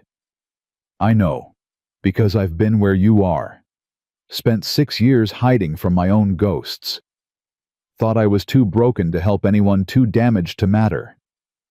What changed? Caleb thought of Clara, of Lily, of a bleeding woman and a silent child desperate in the snow. Someone needed me, he said simply, and I decided to show up. Thomas was quiet for a long moment. The woman, he said finally. Clara, she's special, isn't she? Yeah. Caleb couldn't help the small smile that crossed his face. She is. And the little girl, Lily. What about her? She sees things. Thomas's voice was wondering. Really sees them. Not like Ezekiel's fake prophecies, real visions, real truth. I know. Is that why you came? Because she saw you would? I came because it was right. Caleb released his brother's arms. I came because I spent too long running from fights that mattered, and because somewhere deep down, I always knew you weren't dead. I just couldn't admit it to myself. Why not? Because if you were alive, it meant I'd abandoned you. Caleb's voice roughened. It meant I'd failed you, and I wasn't ready to face that. You didn't fail me. Thomas. You didn't. Thomas gripped Caleb's shoulder, mirroring the earlier gesture. I made my choice. I chose to stay, chose to protect you the only way I knew how. That's not your failure. That's my decision. A decision you shouldn't have had to make. Maybe. But I made it. And now? Thomas looked toward the window, toward the rising sun. Now we get to make new choices. Better ones. What does that look like for you? Thomas was quiet for a long moment. I don't know, he admitted. I've spent so long being Gabriel that I'm not sure who Thomas is anymore. But I'd like to find out. His eyes met Caleb's. If you'll help me. Caleb didn't hesitate. Always. The federal marshals arrived 3 days later. Clara watched them ride into what remained of the compound, a dozen men in uniform, led by a grim-faced captain named Roberts. They brought wagons for the survivors' documents for testimony chains for those who'd been Ezekiel's willing accomplices. Mrs. Whitmore. Clara turned. One of the marshals approached hat in hand, face carefully neutral. I'm Deputy Marshal Hayes. Captain Roberts asked me to inform you that we've reviewed Sheriff Dawson's evidence. Combined with the testimony we've already collected, there's more than enough to ensure justice is served. Justice. Clara tasted the word. What does that mean exactly? It means the men who helped Crane, the ones who participated in the purifications, will face trial in Denver. Federal trial. No local judges who might have been in Crane's pocket. And the others? The ones who were just followers. Hayes shifted uncomfortably. That's more complicated. Some of them didn't know what was really happening. Others knew but were too scared to leave. We're trying to sort out who's who. Most of them are victims. Clara's voice hardened. Women who were told they had no choice. Men who were threatened with violence against their families. Children who never knew anything different. I understand that, ma'am. And the captain's taking it into account. Hayes replaced his hat. There'll be a hearing in Denver. You and your daughter will need to testify. We'll be there. Yes, ma'am. One more thing. Hayes hesitated. The doctor's here, Thomas McAllister. There are some who want to see him charged alongside the others. Clara's blood chilled. Thomas saved us. He killed Ezekiel. Without him. I know, and the captain knows, but there are complications. Witnesses who claim Gabriel Thomas participated in at least 3 purifications over the years. Under duress. Ezekiel threatened his family. That'll be for the court to decide. Hayes's voice was not unkind. I'm just warning you, ma'am. This isn't over. Not by a long shot. He touched his hat and walked away. Clara stood very still watching the marshals move through the compound, watching the survivors being loaded into wagons, watching the smoke still rising from the ruins of the church. Mama. Lily appeared at her side, Daisy tucked under one arm. Yes, baby. Mr. Thomas is in trouble, isn't he? Clara considered lying. Considered protecting her daughter from one more hard truth. She couldn't. Yes, some people think he should be punished for things he did while he was here. But he only did those things because he was scared, because the bad man made him. I know, but proving that is complicated. Lily was quiet for a moment, her small face serious. I can help, she said finally. What do you mean? I see things. Things that happened, things that will happen. Lily's grip on Daisy tightened. If I tell the court what I saw, what really happened, maybe they'll believe me. Lily, you're 8 years old. Courts don't usually listen to children. Then I'll make them listen. Lily's chin lifted with that stubborn determination Clara knew so well. Mr. Thomas is good. He saved us. He shouldn't be punished for being brave. Clara knelt, taking her daughter's face in her hands. You are remarkable. You know that. Daddy used to say that. He was right. Clara kissed her forehead. But I don't want you to carry this burden. It's not your job to save everyone. Then whose job is it? Clara had no answer for that. Caleb found her an hour later sitting alone on the steps of one of the few buildings that hadn't burned. "Hayes told me about Thomas," he said without preamble. "I'm sorry." "Don't be. Not your fault." Caleb sat beside her close, but not touching. "Robert says if Thomas testifies against the others, tells them everything about how Ezekiel operated, it might help his case. Will he do it? He already has. Spent 3 hours with the captain this morning." Caleb ran a hand through his hair. 6 years of secrets all coming out. Names, dates, locations. Bodies buried in places no one thought to look. Clara shuddered. "How's he holding up?" "Better than I expected. I think—" Caleb paused, choosing his words. "I think he's relieved. The weight of keeping all that inside it was killing him. At least now it's out." "And what about you?" Caleb turned to look at her. "What about me? How are you holding up?" He was quiet for a long moment. "I don't know," he admitted finally. "Part of me is angry. Furious that Thomas went through all that alone, that I wasn't there to help him. Part of me is relieved he's alive. Part of me is terrified about what comes next. And the rest?" Caleb's eyes met hers. "The rest of me is just grateful. For you. For Lily. For the chance to stop running and start living again." Clara's heart clenched. "Caleb, I know I said we'd talk when this was over. And it's not over yet. But I need you to know something, Clara." He took her hand, held it gently. "Whatever happens with the trial with Thomas, with everything, I'm not going anywhere. Not unless you want me to." "I don't want you to." The words came out before she could stop them. Caleb's breath caught. "You're sure?" "No." Clara laughed, surprising herself. "I'm not sure of anything anymore. My husband is dead. My father-in-law tried to kill my daughter. I've been running for months, bleeding, starving, terrified every second of every day." "That's not exactly a ringing endorsement." "Let me finish." Clara squeezed his hand. "All of that is true. And it should make me want to run again, get Lily somewhere safe, somewhere far from all of this.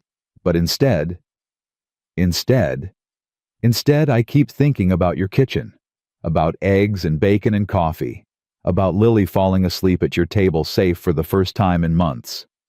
Clara's voice softened. "About you sitting up all night guarding us, a stranger, a woman you'd never met."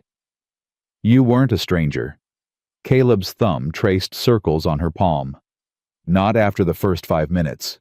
I looked at you and I saw, I don't know, someone who'd been through hell and was still standing. Someone who'd do anything to protect her child." "I'm not special." "You're wrong." He lifted her hand, pressed it to his chest.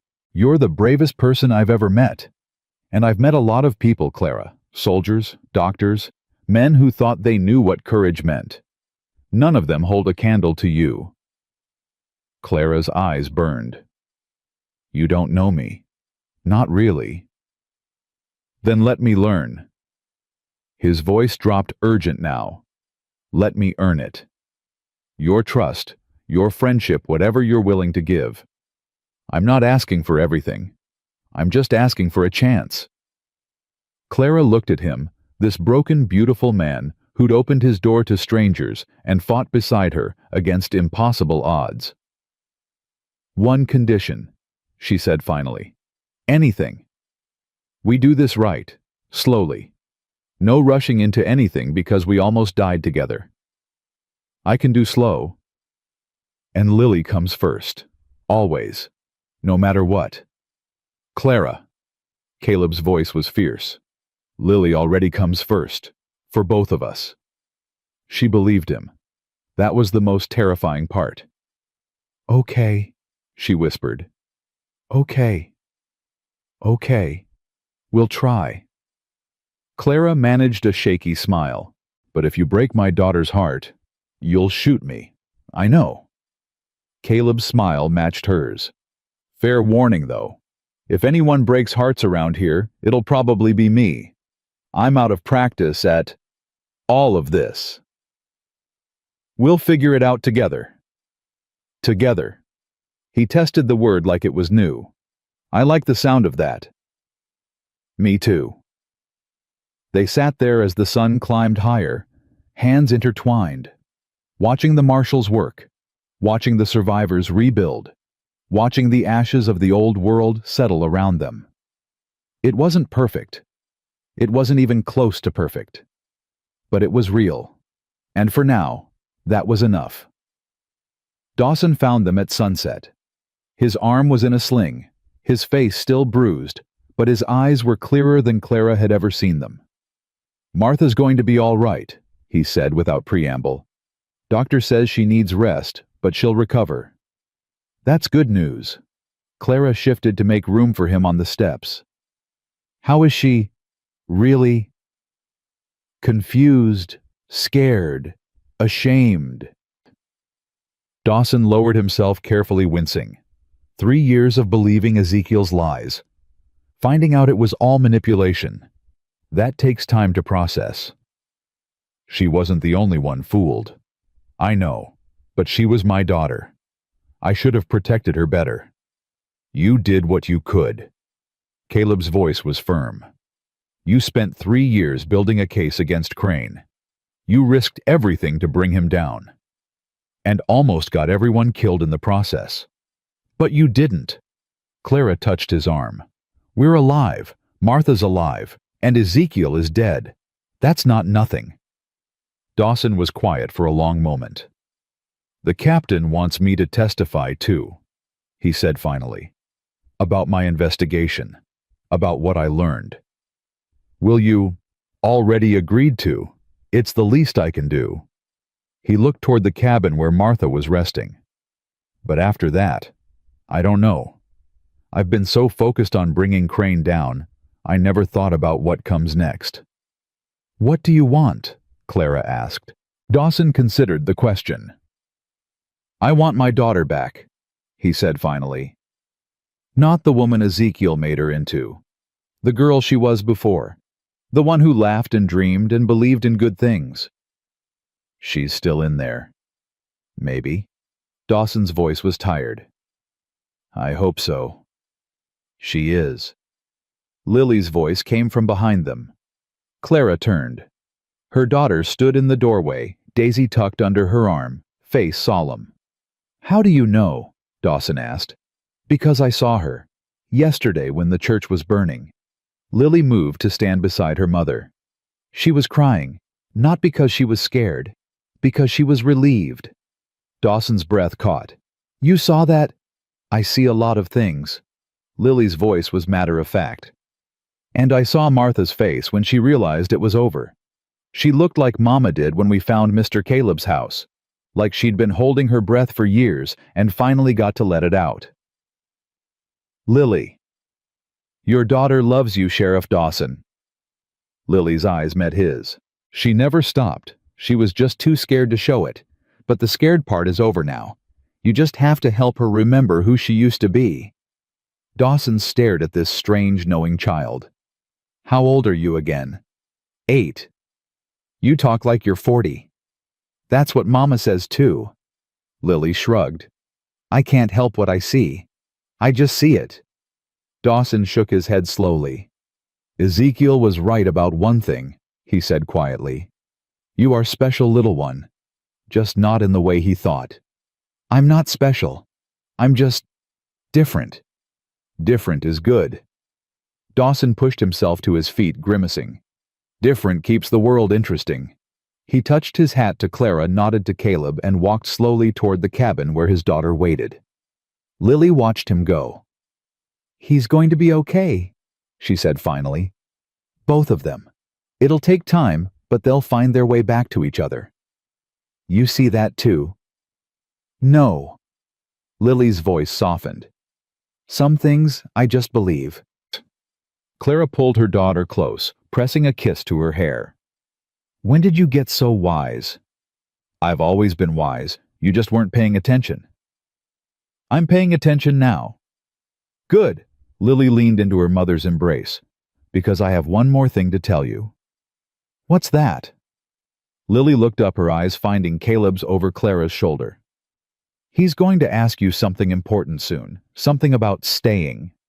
Clara's breath caught. Lily. And when he does, you should say yes. Lily's voice was certain. Because we belong here. With him. I've known it since the first night when he carried you into his house. Clara looked at Caleb. He looked back at her, something like wonder in his gray eyes. She's something else, he murmured. She's mine, Clara replied. Yeah. Caleb's smile was slow, warm, real. She is. They sat together as the stars came out, a woman and her daughter and a man who'd forgotten how to hope until hope came bleeding to his door. It wasn't perfect, but it was theirs. And that Clara realized was everything. 6 months later, the snow had melted. Clara stood on the porch of Caleb's farmhouse, their farmhouse, now watching Lily chase fireflies through the tall grass. The child's laughter echoed across the valley, pure and bright, a sound Clara had once feared she'd never hear again. She's happy. Caleb's voice came from behind her. His arms slid around her waist, pulling her back against his chest. She is. Clara leaned into him. I almost don't recognize her sometimes. This laughing, running, playing child. It's like she's becoming who she was always meant to be. She's becoming herself, finally. They watched in comfortable silence as Lily caught a firefly in her cupped hands, examined it with wonder, then released it back into the evening air. Thomas sent a letter, Caleb said finally. The trial's over. He's been cleared of all charges. Clara's breath caught. Really? Judge ruled he acted under extreme duress. Said there was no evidence of willing participation in any of Crane's crimes. Caleb's voice roughened. He's free, Clara. Really free. Where is he now? Denver. Working at a hospital there. Says the doctors are impressed with his skills. A pause. Says he's thinking of coming to visit, if we'll have him. Clara turned in Caleb's arms, looked up at his face. Is that what you want? I want my brother back. Caleb's voice was simple, honest. I want him to meet you properly, to see what we've built here, to know he has a family again. Then tell him to come. You're sure? After everything? Caleb? Clara touched his face. He saved my life. He saved Lily's life. He killed the man who murdered my husband and tried to destroy my daughter. Her voice softened. He's welcome in our home. Always. Caleb kissed her forehead. I don't deserve you. Probably not. Clara smiled. But you're stuck with me anyway. Best thing that ever happened to me, being stuck with you. Mama, Mr. Caleb. Lily came running toward them, Daisy bouncing under her arm. Come look, the fireflies are making patterns. Clara exchanged a glance with Caleb. Patterns. Like writing, like they're trying to tell me something. They followed Lily into the meadow where hundreds of fireflies danced in the gathering dusk. Clara didn't see any patterns, just the random flickering of light she'd known all her life. But Lily stood transfixed, her eyes tracking movements invisible to everyone else. What do they say? Caleb asked, his voice gentle. They say good things are coming. Lily's face lit up with a smile. They say we're going to be okay. Clara's throat tightened. And you believe them? I believe everything's going to be different now. Better. Lily turned to look at them, her eyes shining. I believe we're home. Home. The word settled into Clara's chest like a warm stone. For so long, home had been a memory, a dream, something she'd lost the night Samuel died and never expected to find again. But looking at Caleb's farmhouse in the fading light at the garden she'd planted at the curtains, she'd hung at the life they'd built together from the ashes of their separate tragedies. She realized Lily was right. They were home. The letter arrived 3 weeks later. Clara recognized the handwriting immediately, Thomas's careful script so different from Caleb's rough scrawl. He's coming next month, she told Caleb over breakfast. Wants to stay for a week if we can manage. We can manage. Caleb poured her more coffee. I'll fix up the back room. It needs work anyway. You've been saying that for months. Now I have motivation. Lily looked up from her porridge. Is Mr. Thomas nice? He saved our lives, remember? I know, but is he nice? Clara and Caleb exchanged glances. I think so, Caleb said carefully. He's been through a lot. It might take him time to feel comfortable around people again. Like you. Caleb's eyebrows rose. What do you mean? When we first came here, you weren't nice. You were grumpy, and you wanted us to leave. Lily's voice was matter of fact. But then you became nice, really nice. Maybe Mr. Thomas will too. Maybe he will. I hope so. Lily returned to her porridge. I already picked out which drawings to show him. Clara smiled. In the months since the fire, Lily had started drawing again, but different things now. Flowers, animals, the farmhouse at sunset. Images of beauty instead of prophecy. The nightmares had faded. The silences had grown shorter. The child who'd once refused to speak now chattered constantly, filling the farmhouse with life and noise and joy. It wasn't perfect. Some nights Lily still woke screaming. Some days Clara still flinched at loud noises. Some moments Caleb still retreated into himself, lost in memories of war and loss. But they were healing, slowly, imperfectly together. And that was enough. Dawson came to visit a week before Thomas was due to arrive. He brought Martha with him. Clara watched the young woman climb down from the wagon, her red hair catching the sunlight, her face still pale, but no longer hollow. Mrs. Whitmore. Martha's voice was barely audible. I wanted to. I needed to. Clara. She stepped forward, took Martha's hands. Call me Clara. Clara. Martha's eyes filled with tears. I'm so sorry. For everything. For betraying you. For... You didn't betray anyone. Clara squeezed her hands. You did what you had to do to survive. I understand that better than most. But people almost died because of me. People did die. Because of Ezekiel. Not because of you. Martha shook her head, tears spilling over. I should have been stronger, should have found another way. There was no other way. Clara's voice gentled. Believe me, I looked for years. When a man like Ezekiel controls every aspect of your life, threatens everyone you love, you do what he says. That's not weakness. That's survival. Martha was quiet for a long moment. Then unexpectedly she hugged Clara. It was awkward, tentative, the embrace of someone who'd forgotten how to accept comfort. But Clara held on, letting the younger woman cling to her, letting her cry. I'm trying to forgive myself, Martha whispered. Daddy says it takes time. Your father's a wise man. He's stubborn. A watery laugh. Won't let me give up. Won't let me disappear into the guilt. That's what family does. Martha pulled back, wiping her eyes. Is it true, what they say about your daughter? Clara tensed. What do they say? That she sees things. Things that haven't happened yet. She perceives things differently. I don't know if it's prophecy or intuition or something else entirely. Clara looked toward the house where Lily was showing Caleb's horse how to eat an apple from her hand. She's just a child. A special child, but still a child. I believe you. Martha's voice was soft. I just wanted to say what she told my father. About me still loving him.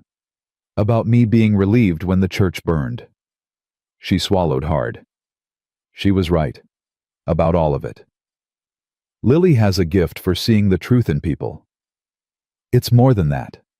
Martha's eyes found Lily in the distance. She saw me. Really saw me. When everyone else just saw what Ezekiel made me into. A pause. That's not nothing. No. Clara watched her daughter laugh as the horse nuzzled her palm.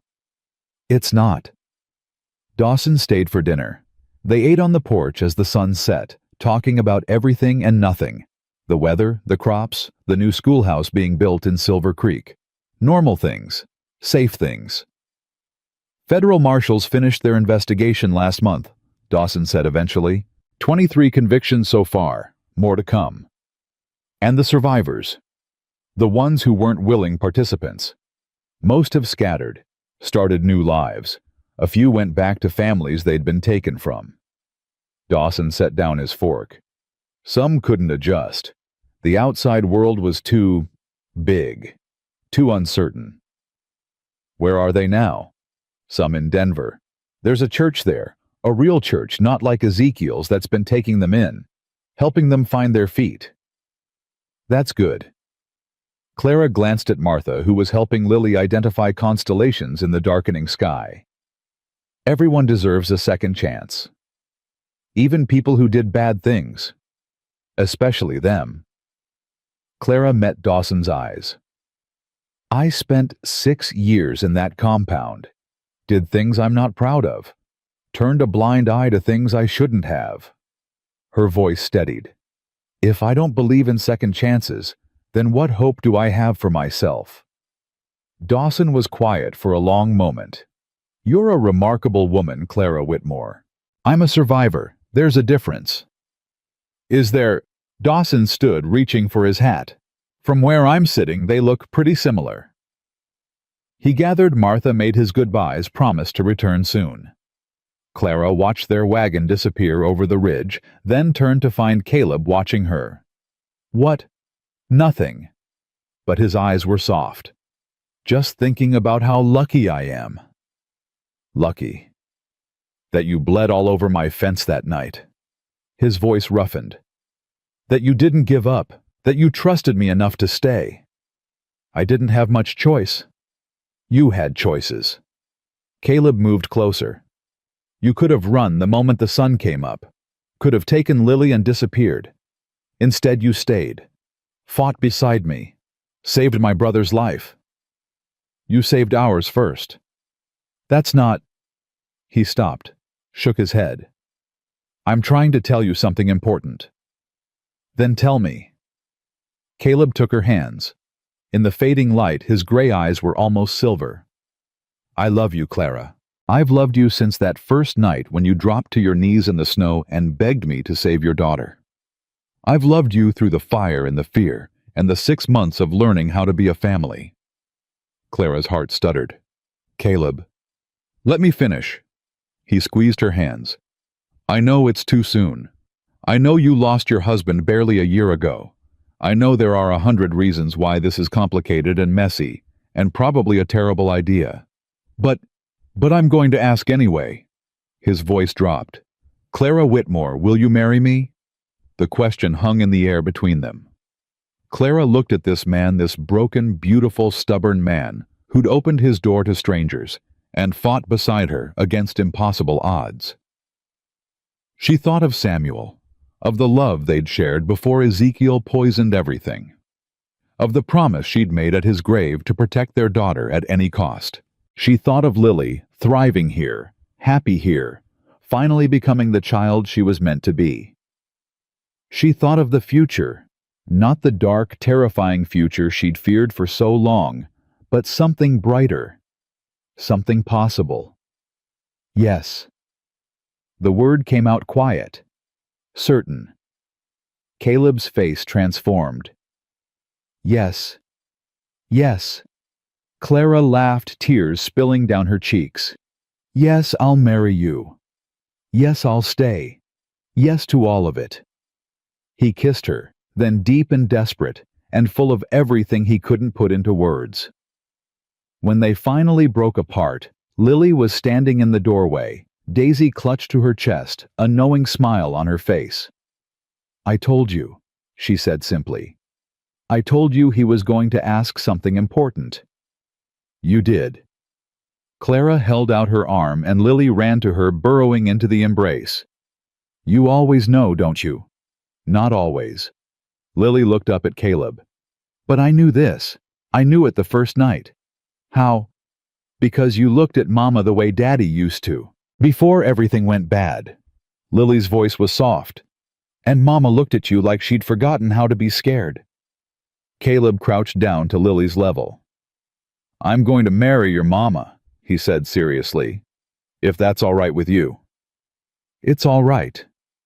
I won't try to replace your father. I know how much you loved him. I know. Lily tilted her head. But you could be something else, something new. What kind of something? Lily considered this. A friend, she said finally. A good friend who lives with us and loves Mama and helps take care of things. I can do that. And maybe... Lily's voice dropped suddenly shy. Maybe someday when it feels right. Maybe I could call you something different. Caleb's throat worked.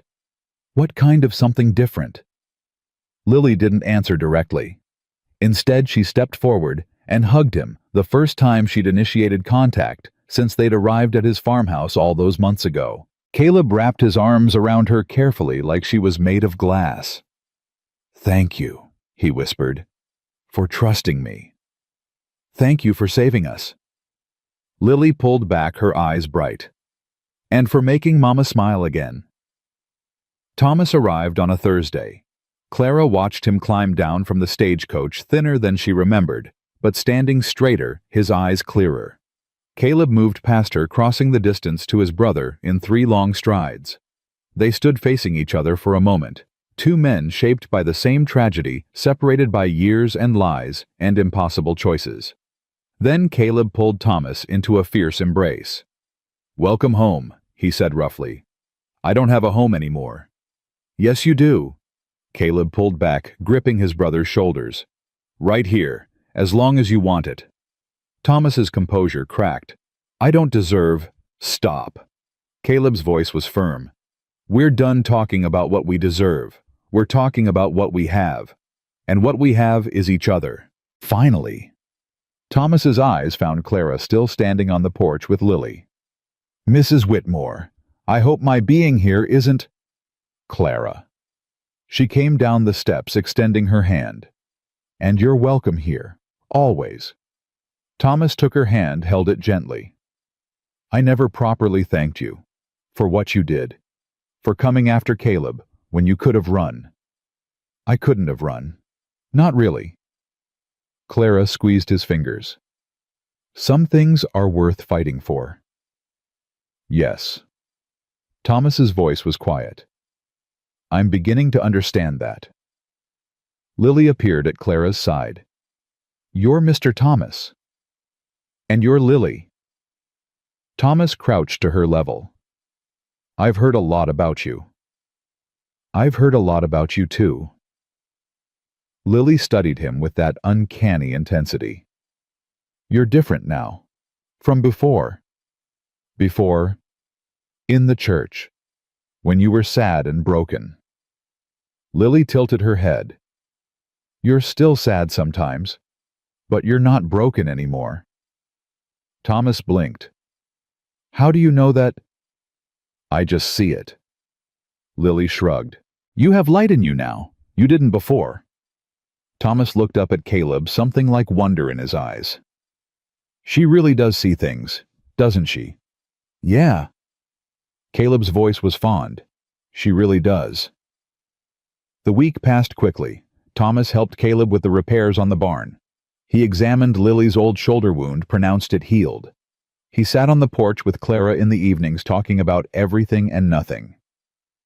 You make him happy, Thomas said one night when Caleb had gone to check on the horses. I haven't seen him like this since before the war. He makes me happy too. I know, I can see it. Thomas was quiet for a moment. When Ezekiel first took me in, he talked about family, about belonging, about finding your place in God's design. And now I realize I had a family all along. I just couldn't see it. Thomas's voice roughened. I spent 6 years protecting Caleb from a distance, telling myself it was the only way. But I was wrong. What do you mean?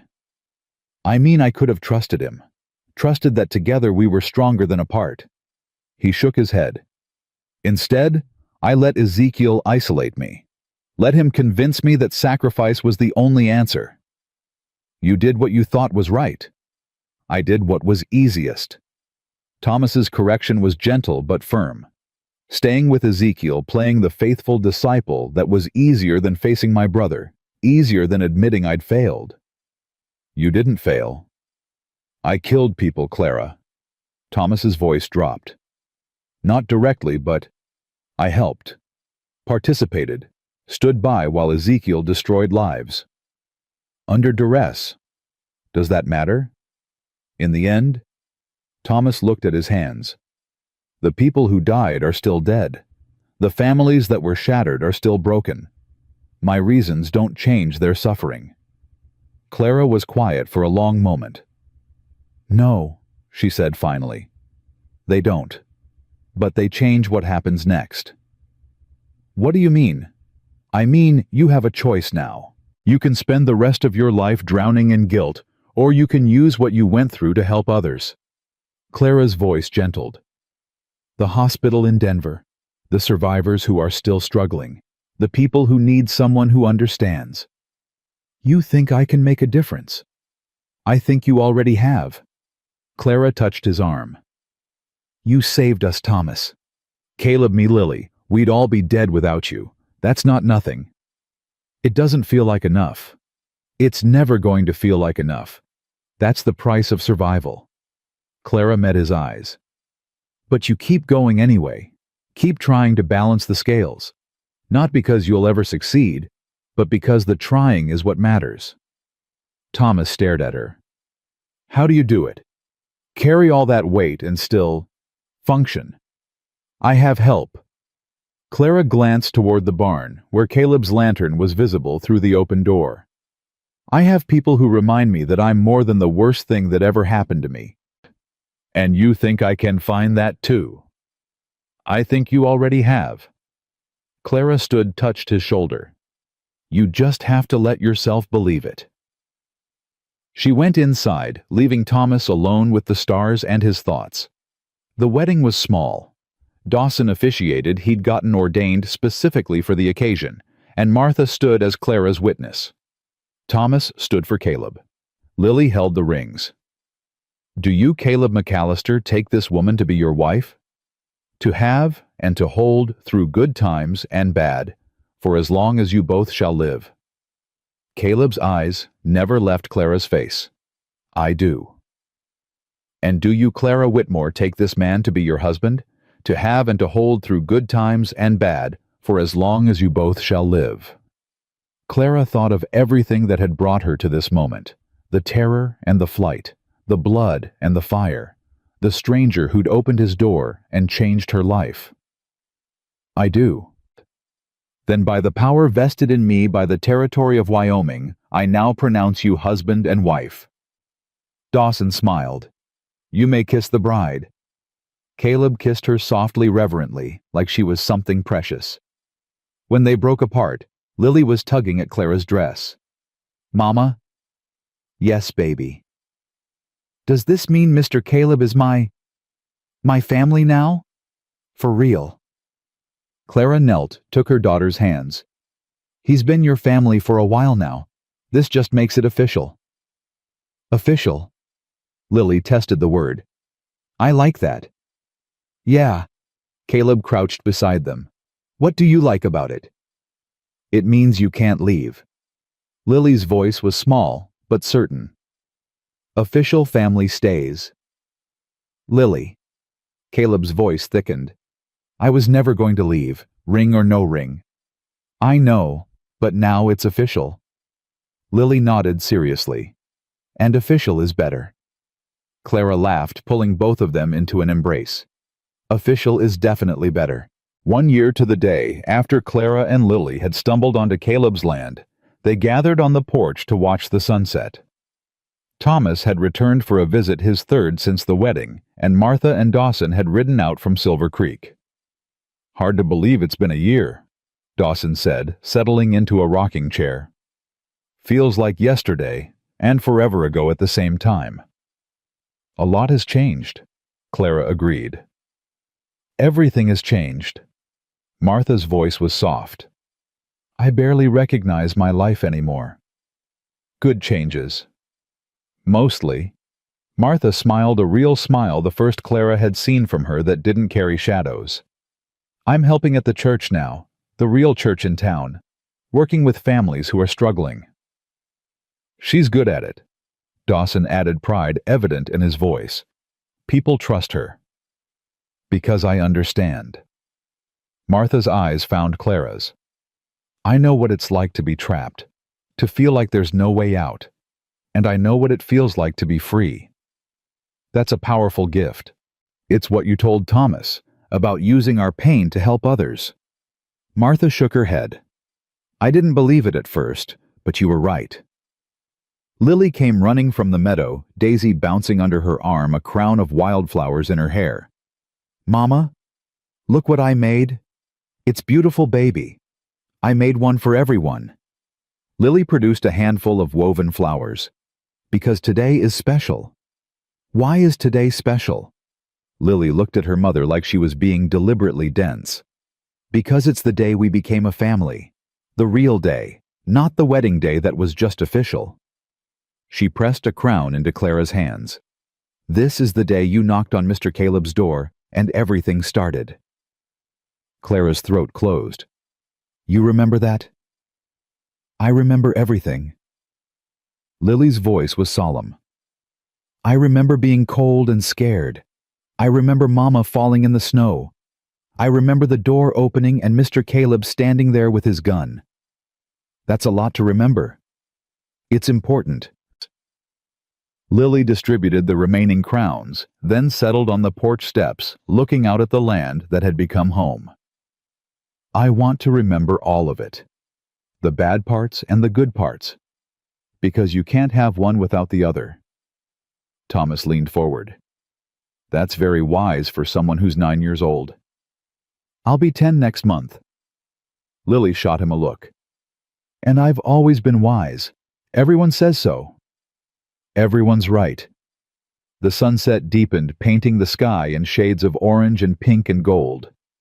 Clara leaned into Caleb's side, his arm warm around her shoulders. Happy, he murmured. Terrified. Of what?